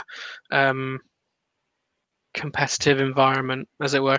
It's tough because there's only so many people on the design team, right? So they can only do so much testing before they eventually have to release a set. Although I do think I think it's about 5 years in advance they plan a set or something like that. Like they have a lot of time, but when the cards are released, you've then got millions and millions of people all around the world trying to break the cards, and eventually they're being broken. There are so many cards that should never have been cards recently. Like Teferi Time Raveler gave me the most amount of headaches judging in 2019 than I've ever had. That card just from the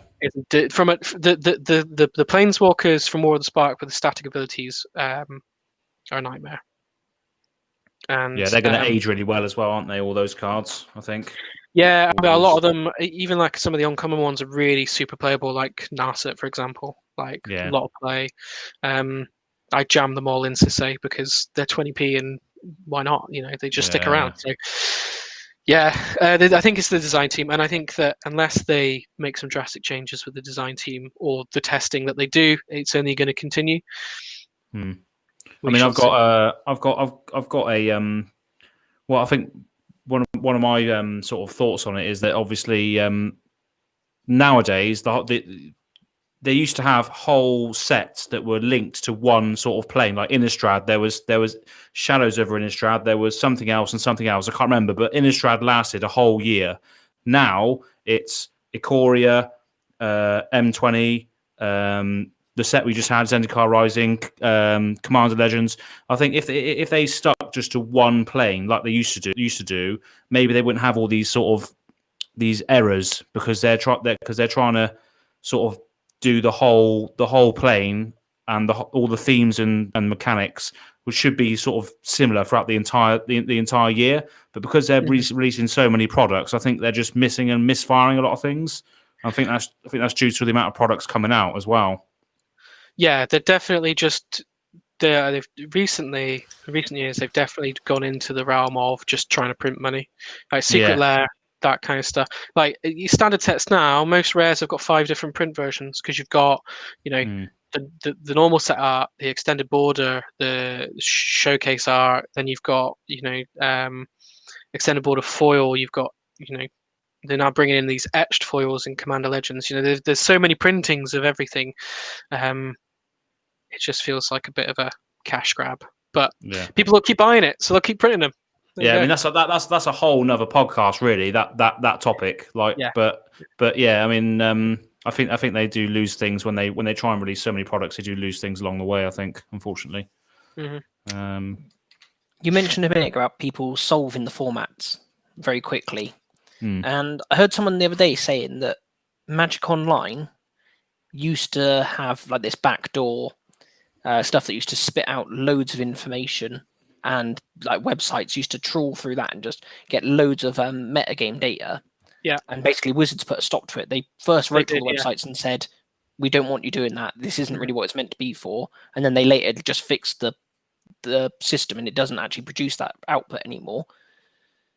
But it seems for Arena, they're more than happy for people to be taking that data again.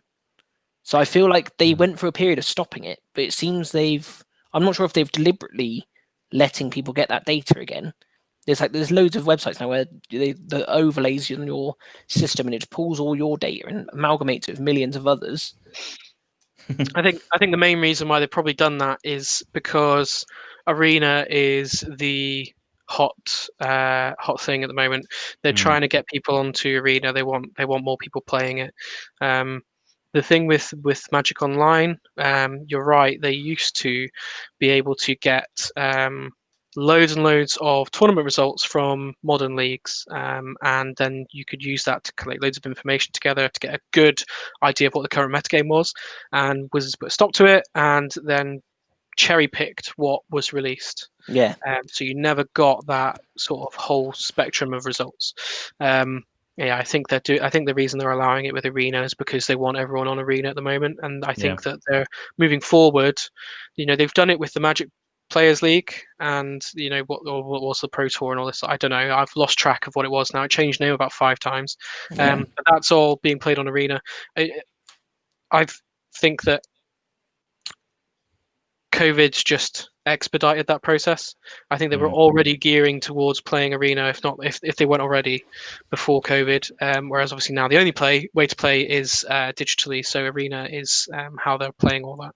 So yeah, they want more people on standard. That's why they're running standard and historic. I guess those are the 2 main formats on Arena. Yeah. They want all that information out there. Sorry. And Brawl. Oh, what's Brawl?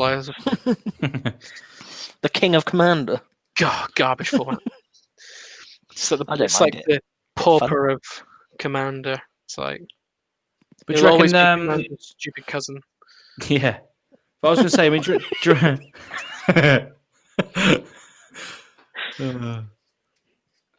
Aaron. That's right. What I was going to say now. Arena, Command. Yeah, so would you reckon they'll ever put Commander on Arena? No.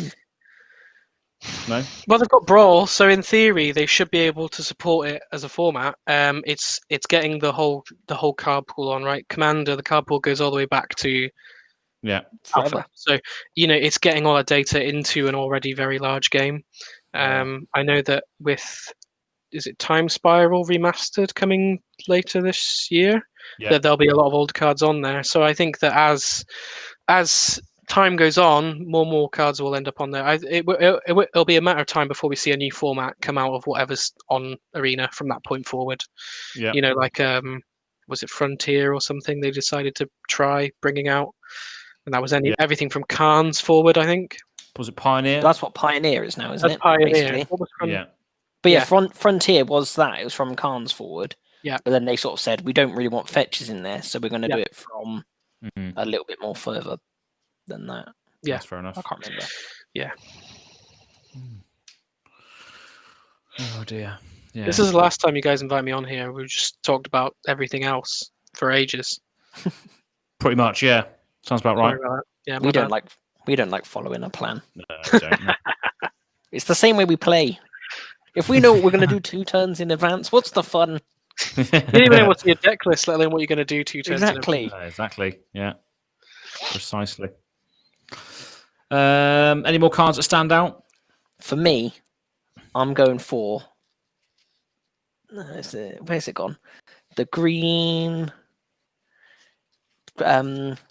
poison one. There it is. Oh, yeah. Fangbearer. 1 and a green for a 1/3 Death Touch. Whenever a creature you control with Death Touch deals combat damage to a player, that player gets 2 poison counters. Come Coma and reclaim what you lost. Or does the Great Serpent fear a rematch? Basically, bring it. Because I love Death Touch Tribal, but Death Touch traditionally has very low-powered creatures, so it is very grindy to actually ever try and win a game. There are lots and lots of 1/1 Death Touches in green, though, aren't there? Yeah. This lets you win super speedy. Yeah, that's pretty good. It could be quite low to the ground as well, and obviously then all of your Death Touchers, essentially in Commander, if you're playing Commander with Death Touch, they're literally if they're doing 2 you need 10 poison counters. So their power is essentially quadrupled, isn't it? Because they're dealing poison counters to you instead. Yeah, they're doing they're 10/10s, aren't they? Well, yeah, that's it. 5 times. Not quite. I don't know the maths on it. 8/8s. But yeah, they're effectively doing 8 damage because they're now doing poison damage, which is ridiculous. Like Deadly Recluse, for instance, is a 1/2 spider. Of course, it would be 1/2 spider Death Touch Reach for 2 mana, which is now dealing damage to a lot of poison counters. So I can see this being quite good with Hornet Nest and Hornet Queen. Oh yeah, lots of 1/1 Death Touch tokens with flying, and you can then pair that with Populate to get more of them, or you can pair it with Proliferate to just proliferate your opponent's poison counters and just hit them, get them to 10 that way. So could be a lot of shenanigans with that, and it's 2 mana, so it's cheap. Can come down fairly quick. So yeah, I mean the other thing you could probably see this in is some sort of Voltron deck. Yeah. You give it double strike, then that's twice as many poison counters. Oh yeah, it deals combat damage. Yeah, so you do first strike damage and normal damage. Yeah, that could be good. Lots of fun stuff come out of that card. That's a very good choice there. Yeah. Really caught my eye. The other thing that caught my eye was that colorless land, the rare one. Is it Tyrite? Oh yeah, that one. Is it? What's the artifact that it's doing? I don't know. Tyrite, yeah. Do you know the one? Tyrite Sanctum. Oh, that's the one. Yeah. This isn't what I was thinking of at all, guys. No. This is the one that I quite like the look of. Making something indestructible. I can see some playing Commander probably.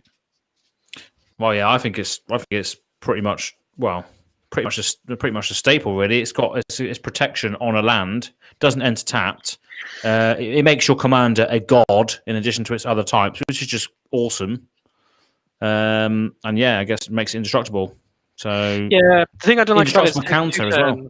It takes 2 turns to go off. Yeah. And you're a land down after, so it's slow, but like you say, the indestructible counter sticks. So that's right. Yeah. But then again, if someone bounces your flickers your creature, it loses the counter. So, yeah, I mean, it's not great, but I definitely see it probably being used in certainly more casual lists. Yeah, definitely. Love it. Mm-hmm.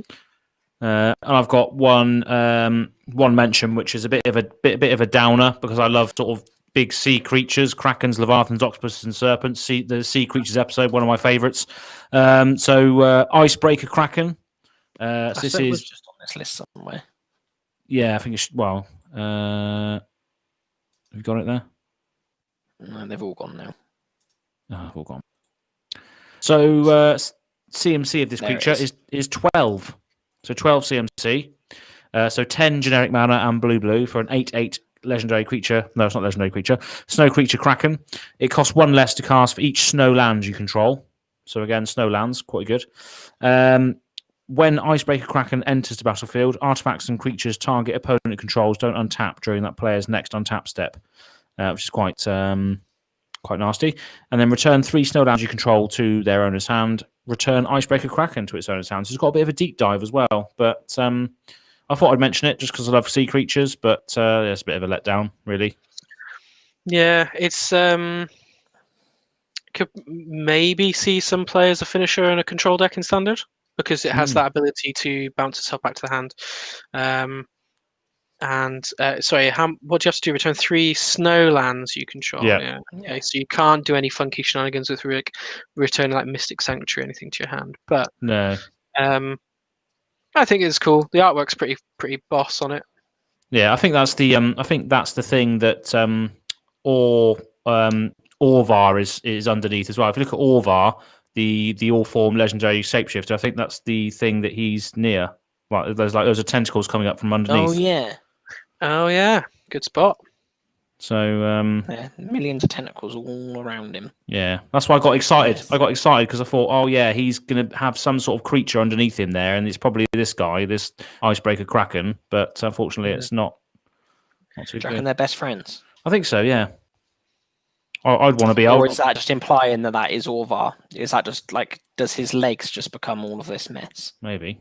Just like, I think on Icebreaker Kraken, I would have liked to have seen it enter the battlefield, trigger tap artifacts and creatures your opponents control and have them not untap. Yes. The fact that it doesn't tap them, I think, drops it into the potentially unplayable zone. That would be a massive difference. That'd make it suddenly from a real game winner to just you're just relying on your opponent in the wrong time and stuff. Yeah, they just won't bother tapping.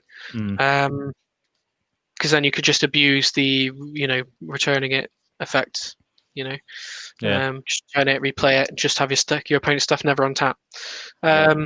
So yeah. What about using the final ability in a landfall deck? Is this the new Omnath, perhaps?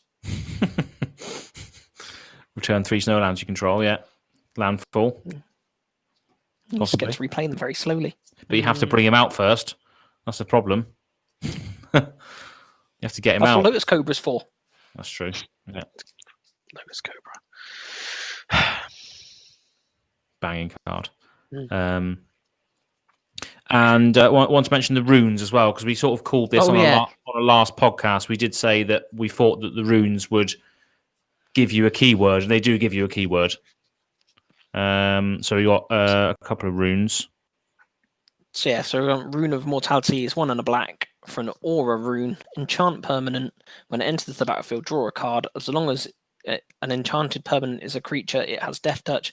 As long as enchanted permanent is an equipment, it has equipped creature has Death Touch. And they all follow the same thing. They enter, they draw a card, then they either give the creature an ability or give the equipment an extra bonus. Yeah. So, and they're all good. They all only cost 2 mana, I think. They all cost 2. They all cost 2. Replace themselves. A small bonus. I don't know. I think these might be all right for limited play. Maybe. Do you think, Robert? I think for limited play, they're probably pretty good pickups. The fact that they've replaced themselves is a big draw to them. Yeah. The other thing I like about this is it's enchant permanent. It's not enchant creature or equipment. It's enchant permanent. So if you have an unanimated manland, you can pile these on it, and then when it becomes creature, gets the benefits. Oh, so they don't fall off. And Yeah, because it's enchant permanent, right? So it's enchant permanent. It's not enchant creature. So the you could you can enchant whatever the chuff you want. Yeah, they're cool. They're definitely going to be ones I see being picked up in draft. Yeah. I like the choice as well. Like the choice, you can put it on a creature or an equipment. And the equipment is like you've forged this sword, like you put like a different rune in it, and it's giving it like lightning powers or fire powers or whatever, which is quite RPG like. You can customize your equipment, sort of thing. That's what I like about it. That's very cool. Yeah, I like that. There's also that Runeforged champion as well, which tutors for them, isn't it? So you enter the battlefield, you may search your library or graveyard, which is handy, particularly for limited. For a rune, reveal it and put it into your hand. And then if you search your library this way, shuffle it. Then you can pay just 1 generic mana rather than the mana cost for rune spells you cast. So that's cool. I don't know. Is Rune Tribal a thing for standard? Possibly even Legacy? It could be for the Runeforged champion deck. Lots of dwarf warriors. It'll always be risky though with auras, because you always run the risk of getting 2-for-1s. Exactly. But I think the fact they replace themselves, especially if you've got this champion out, that he obviously reduces the cost. I do like the Rune of Speed. I like the haste, or I like giving haste, the haste granting ability to the equipment, so you can move that around. Because if you enchant a creature, that's the creature's going to have haste. If you enchant an equipment, you can then move that equipment onto whichever creature entered last, give it haste. Yeah, that's true. So I quite like that. So what's got an equip cost of 0? That's anything with Pure Steel Paladin in play. Yeah. Yeah. Oh, there is a card that does it. I think it's like Bonesaw or something like that. It's like a 1-drop equipment, costs 0, gives it +1/+0 or something. Good old Lightning Greaves. Shuko, love Shuko. That was in my budget Godo deck. I thought there was something. I thought there was something that gave some like wings, some rubbish wings or something. But anyway, yeah, we've got Shuko, this mantle. Yeah. Or just put it on Lightning Greaves. Huh? Double whammy. Give it haste. Double haste. Attack the previous turn. Brilliant. Sweet. Cool. Crafted board, yeah. Good fun. But yeah. Still more good stuff's Kaldheim. Yeah, how much longer have we got in the spoiler season before the whole thing's revealed? I think it's like next Tuesday. I think we've got another week. I'm sure when we first started this, it was like a weird one. It started on Thursday the 7th, and it goes to like Tuesday the 26th or something like that. Okay. Honestly. So, because then we get the official trailer as well on the last day of spoilers. Is when we get the real trailer that's like the cinematic. That's probably going to have our Phyrexian friend. Frolicking in the grass. Did you see? Was it the reveal video they did where they had an actual band playing? Yeah, that was good. Watch that. So yeah. So this is great.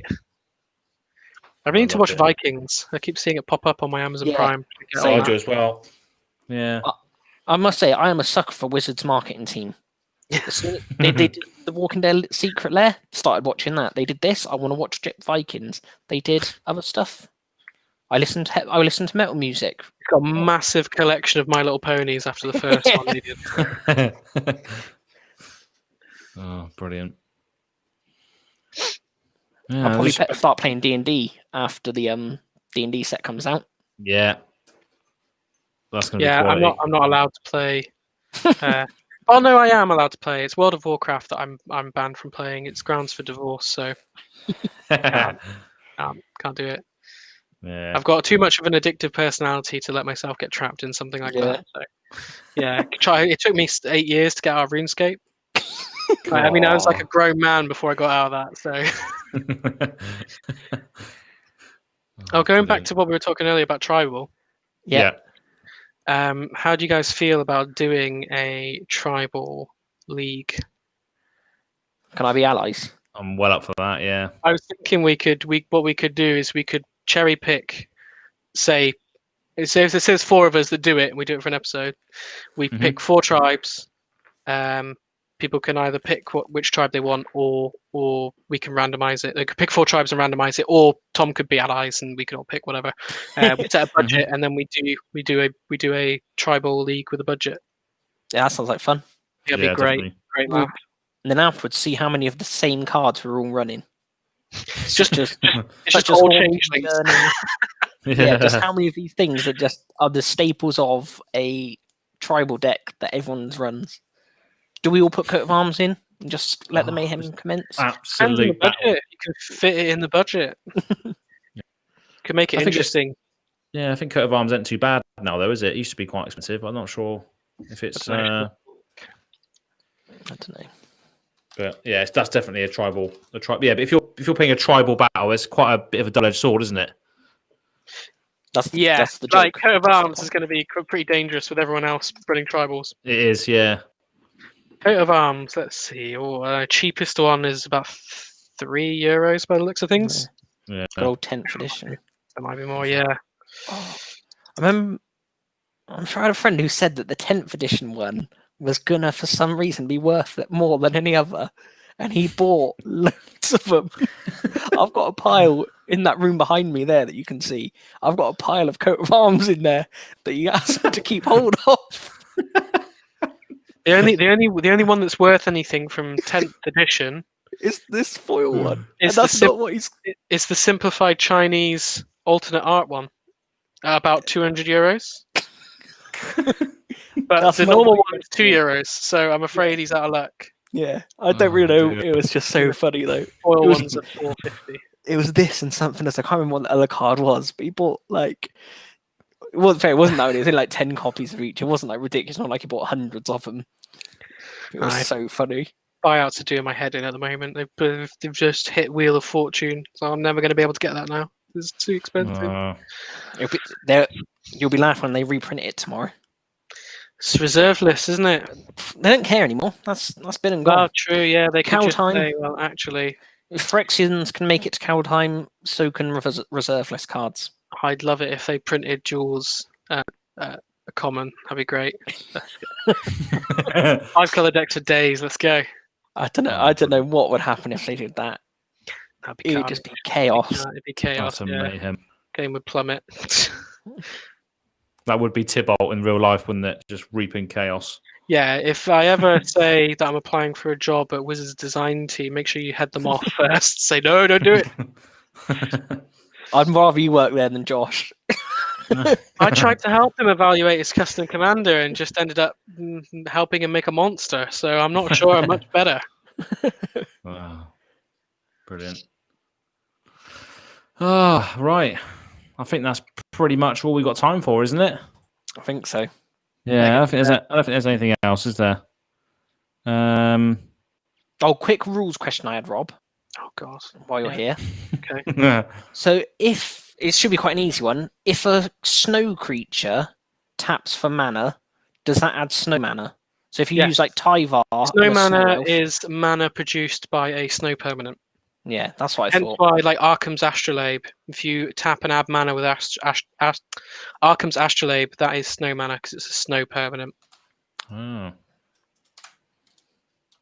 So, like these with Tyvar would make snow black mana, black snow mana. It may be what people would call it would make black mana from a snow permanent. Yeah. Cool.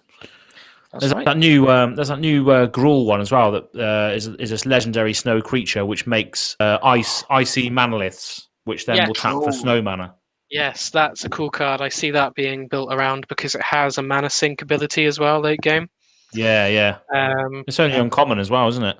Yeah, it's cool. What was it? Jesus Christ. Yeah, and it the other thing I like about it is someone mentioned it in the Discord is that because the icy manoliths it makes the tokens, you can populate them. So you could ramp through populate spells, which can cool. There it is. Sorry for the delay in finding that. It's all right. And then it's a bit like a fixed. I've seen it compared to a fixed Golos. Yeah. Yeah. So yeah, I quite like the look of that, and it's cheap as well, so it can come down early. It's got a survivor turn, and you got to sink mana into it to make the icy mana list, but they're essentially only costing you 2 because they'll be tapping for a mana when they enter. Yeah. Yeah, it's cool build around, I think. Yeah, so when the token that colorless snow artifact token. Yeah, so that then generates snow mana. Yeah, okay, that's cool. I was right then. It's no joke. Yeah, it's no joke. Then 8 mana, cast something from the top 4 for Yeah. free. Yeah, pretty cool. I mean, green's definitely not short of waste of ramp either, and red's not short of waste to give haste. So it could always be relevant. Awesome. There seems to be a lot of sort of multicolored cards in this set. I hadn't really noticed until recently. And this land cycle looks good as well. With a bit of utility on them. Yeah. They all yes. Definitely for limited. Like, I think these are going to be great. But do you think any will be even good enough for standard? Probably not. Do you reckon they're all just a bit too expensive? I mean, the blue-white one could probably see some play in blue-white control because that deck always goes late, and usually always ends up having plenty of land. So having a land that gains you life and draws your cards late game could be good. I don't see many of the other ones being particularly. I thought like maybe this one, because it can maybe kill something and gives you presence. Like, and in green, if you've ramped out a bit, you might not need the mana late game. I don't know. The thing I don't like great, about these but probably not that good. The thing I don't like about them is that one's only at sorcery speed, right? Only when you can cast of course, yeah. So those ones are not particularly keen. That one there. Some of them you can cast at instant speed. You can activate instant speed like the blue-white one, which is the only reason why I think it's playable. If that had been at sorcery speed, I don't think that would have seen any play either in constructed. Definitely in draft. These are all. Having any extra abilities tacked onto lands in draft is always going to be a good thing, I think. Yeah, just so far, I think this is going to be really fun to draft. Like, when Zendikar was coming out, I was just, I don't know, just none of the mechanics were like, oh, I can't really bother with this in draft. And like I said, I've done it a handful of times and not been that sort of excited doing it. But this just looks like, I feel like my massive stash of gems is going to die on Arena. Like the day this comes out. I feel like I'm going to have to spend 4 hours updating Arena before I'm going to be able to play on when it comes out, but probably the same. Yeah, it's a cool set. Definitely for limited, I think this is going to be a cool set to draft. This would definitely be one I'd be looking to draft at F&M if we were allowed. Yeah, it's such a shame. Definitely. I used to love drafting at F&M. And pre-release as well. Pre-release is definitely my favourite way to play limited. Yeah. It's always so fun the first time. I hate people that go there and they've bloody they've researched it all and they've got like a cheat sheet list of all the like instant speed interactions and they know what you're going to do. It's like, you're cool.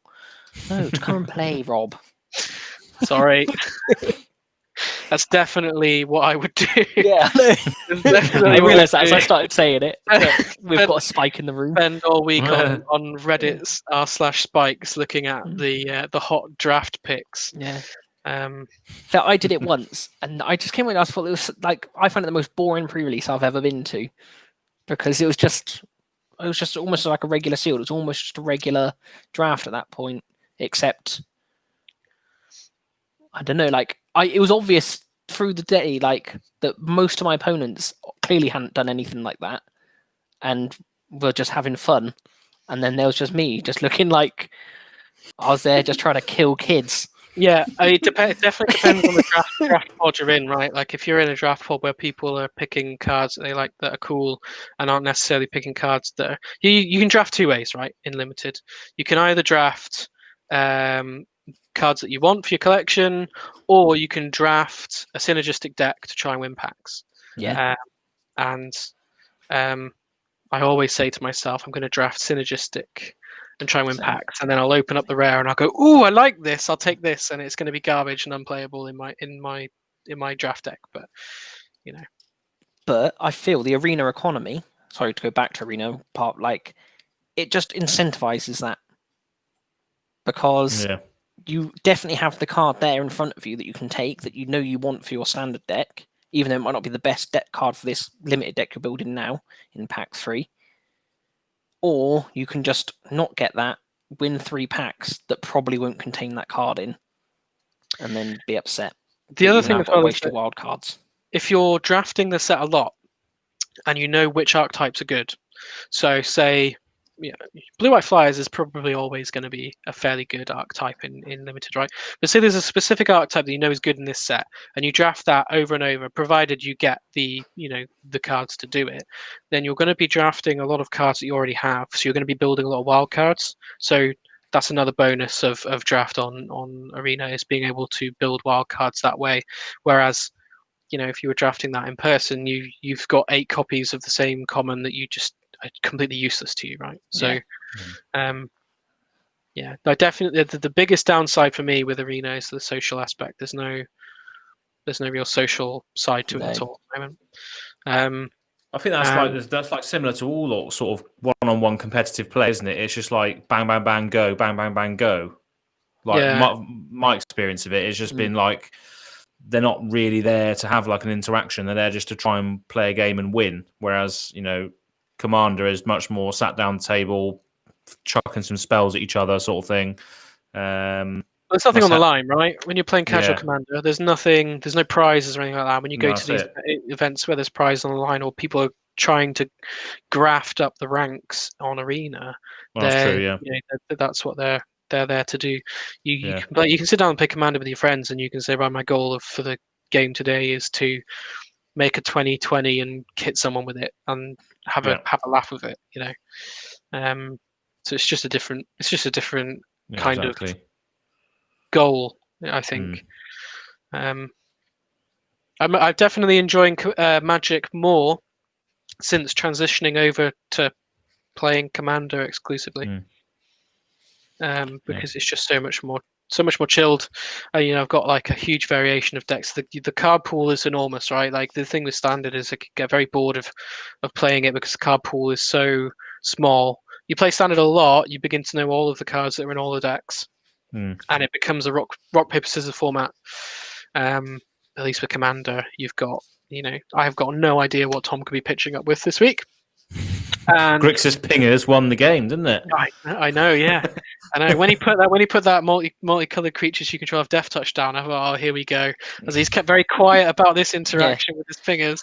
I don't think you two even noticed. I also had the staff out that lets me, when a creature dies, you just untap the creature it's equipped to. Yeah. So Yeah, just instantly just ping, ping, ping, ping, ping, ping, ping. I kept quiet because I thought, well, he might use it to catch someone else out. Because I only had the one Haunt of Hightower, right? So I thought, well, I can't attack Tom because it's just not going to connect. So I'll, it's that was definitely a really cool synergy between those cards. I really like stuff like that.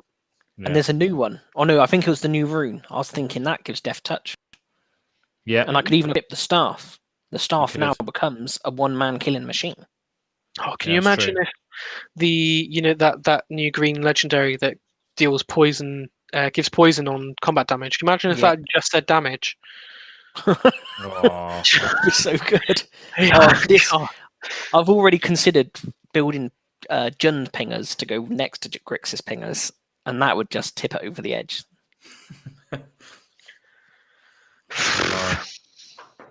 I'm sure if listening to this now, present, past, future, you will see these episodes that we are aforementioning too at some point, because I did film them, luckily.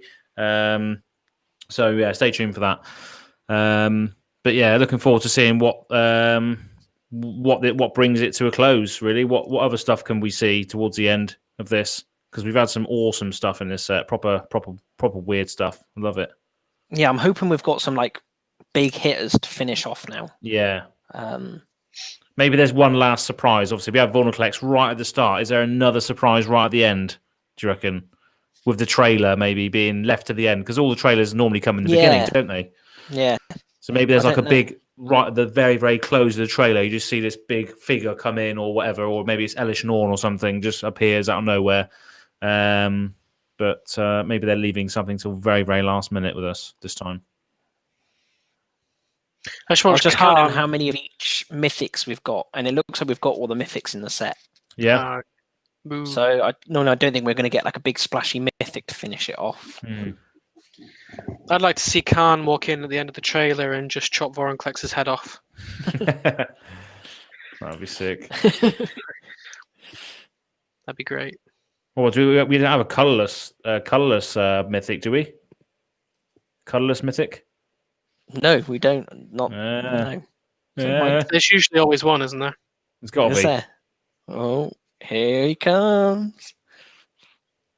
No colorless mythic. There we go. It's got to be. Have we got the is it the Tyrite sword? Have we got that yet? Well, that's the sword. That's the sword of the realms, isn't it? That's Halvar's sword. Halvar's double face. I don't think it is. I don't like. If you look at the artwork for it, I don't know. It doesn't quite look like the Tyrite sword. There is a saga that says forging the Tyrite sword. Yeah. Or yeah, that's one I get for my Rograk deck. What's his name? One. Helvar, yeah. Yeah. Well, that's not how you spell Helvar. Hellvault. What have I put Classic. on there? Oh God, which way am I going? How do you spell Helvar? Hal. Yes, it. Oh, I'll put Helvar. Hellvault. Awesome. I don't know. Is that the same? I don't think so. Because I think the idea is that it's this sword that Tybalt's got. Yeah. That's causing the grief. Or maybe it is actually, because it says there, it cuts through the cosmos itself, carving new omen paths between the realms, which is what lets people planeswalk between the realms. Oh, hang on. I think the biggest indicator is that on forging the Tyrites, or the third saga, is search your library for a card named Helvar. Yeah, yeah. So I think that's probably the same then. Wow, makes sense. Yes. There you go. So it's still we still could get a colorless mythic then. Yeah. Potentially. I wonder what it will be. There are probably so many sort of artifacts from Norse mythology that could fit that. Yeah. Right? Oh yeah, definitely. So have we had the the bridge is this one, isn't it? This is the bridge. That's the prismatic bridge. What else is there? Trying to think of the Thor film, but can't think of it. But yeah, I'm sure there's going to be something, but that could still happen. Mythic artifact or colorless thing of some description. Has there been any mention, any sort of alluring to like Ragnarok in this set, like a Ragnarok style event? That's what the Doomscar is. Is that what Doomscar? That's Ragnarok. That's sort of what they seem to be alluding to. And but then the snake as well, Coma. Yeah, the world serpent sort of thing, Cosmos serpent. Well, yeah, I thought the Doomscar was just like they said, well, they happen every so often. It's just when the realms collide, they happen every so often. But I don't think it's deemed as a world-ending event, is it? Or is it? I don't know. So in the moment in the story, they're talking about that there's been prophecies and there's signs that like a massive Doomscar has come in. They said the one thing that's never happened, the demon plane has never Doomscarred with the human plane. And it sort of sounds like that's what it's going to come to. Okay. Maybe because of Coma. Yeah. Maybe not because of Coma. We also found out why Kaya loses her little daggers in the last episode. Jabbing them into stony troll spines. So, next episode, we find out. Yeah. So in the next episode, we find out who gives her the cool little axes. Yeah. That'd be cool. And another thing that sort of happened in the story that annoyed me is Tyvar's ability to turn things to stone was really cool. And I don't see that on here at all. That's the thing. I mean, his abilities literally allow him to do anything with the environment, don't they? And unfortunately, it's just built around elf tribal. Yeah. Which is a shame. It could have been proper off the wall, but unfortunately, they just let's just put him in an elf ball deck. Can you imagine if he had cost 3 mana and had a starting loyalty of 4 and his uptick was turn something into a 3/3 golem? There'd have been an uproar about that. Yeah, it would have been. Oh, wouldn't it be hilarious if they had accidentally, well, not even accidentally, just printed another one and they just went down the exact same route of saying, Keen, oh, it won't be that bad because people will just do it to themselves to give themselves 3 threes. And they're like, they banned Oko, like, knowing this is happening. They're like, shit, what do we do? How do we try and stop this? It's like, it's too late. We've already sent it to the printers. We can't recall it. Too late now. Shit, like, what do we do? What do we do? What do we do? It's like, yeah, we've just done it again, guys. Oh, that'll be funny. Oh. Damn. Jeez, Vorinclex, $40. What? Why? It's that is going to be another commander staple. Anything that doubles is going to be. You look at doubling season and all that lot. Like they'll maintain a high price. That's true. Yeah. And it's a legendary, right? So you can always have it. It's in the command zone. Yeah. I still think the other Vorinclex is worse. Oh yeah, I'd rather face the other one. 100%. No, I'd rather face the new one than the old one. Yeah, same. Yeah. Because it only shuts you down if you're playing counters. It's the power of toughness that matters, isn't it? I think of power. I mean, the 1 point of power. That's the one. That's it. That's it. Yeah. Yeah. It really does it. I'm just looking at the bottom billion here because some people seem to be saying online that Vorinclex lets you double tick up your planeswalkers and your opponents don't get to tick up their planeswalkers. But apparently doubling season doesn't double tick up your planeswalkers. Do you know anything about this? It doesn't let you double tick. You only get the 1 tick, you just get twice as many counters. Yeah. So you'll get twice as many counters when the planeswalker enters and when you tick it up. Why does doubling season not double tick it up? Or give it double counters when it ticks up, I mean. Hang on. Or not? Hang on. I haven't heard of this this chatter online, so let me just have a quick read doubling season. I think it's because doubling season says if in effect to replace 1 or more counters, but you're paying a cost. Oh, yeah, of course. So that's the difference, is if it's an effect, and that just says if you would. Yeah. Yeah. So because it's you're paying a cost. So yeah, and the reason why it doesn't let you, so if your opponent has a planeswalker in play, and they have an uptick of 1, because it rounds down, they wouldn't be able to pay the cost of putting a counter on, so they wouldn't be able to tick up. Do they not even get the ability? So, like, say, I can't even think for planes, but if it had could they not tick it up? But just it doesn't actually go up in loyalty, but they get the ability. You have to pay a cost for that ability. The cost of that ability. So if the ability is +1, do something.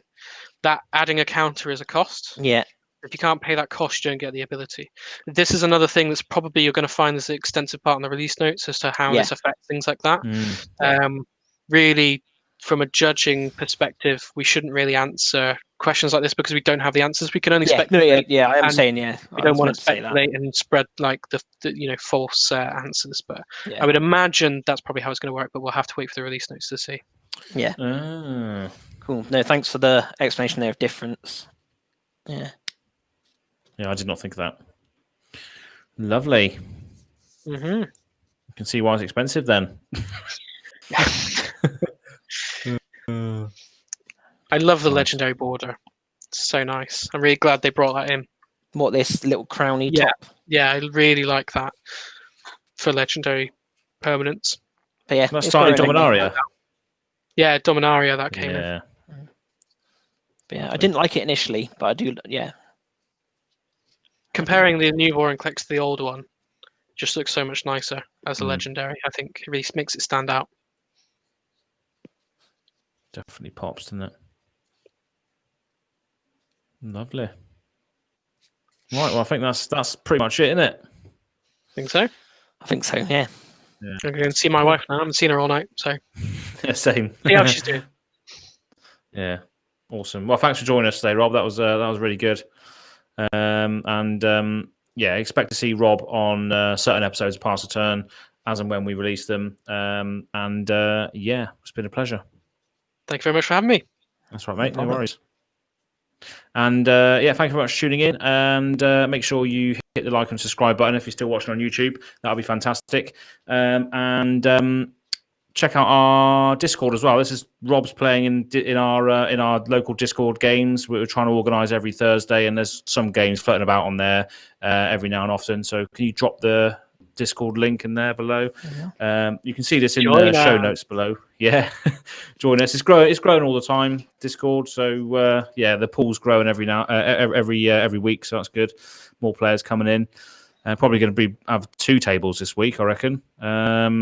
And I think I found, got a good mixture. And I think I've finally got Spell Table to work, so I'll have to test that out at some point as well. Yes, finally! You're the only person that couldn't get it to work. Yeah, I think it's so much to do with my browser settings or something like that. I had to change my browser to Firefox instead. I don't know what was going on, but hopefully, I'll be able to get Spell Table, which is a much better way to view online games than Zoom, and a lot less editing needed, which is good. Yeah. But yeah, thanks again for tuning in, and we'll see you on the next Pass Turn podcast and or content. So thank you very much. Ciao. Bye.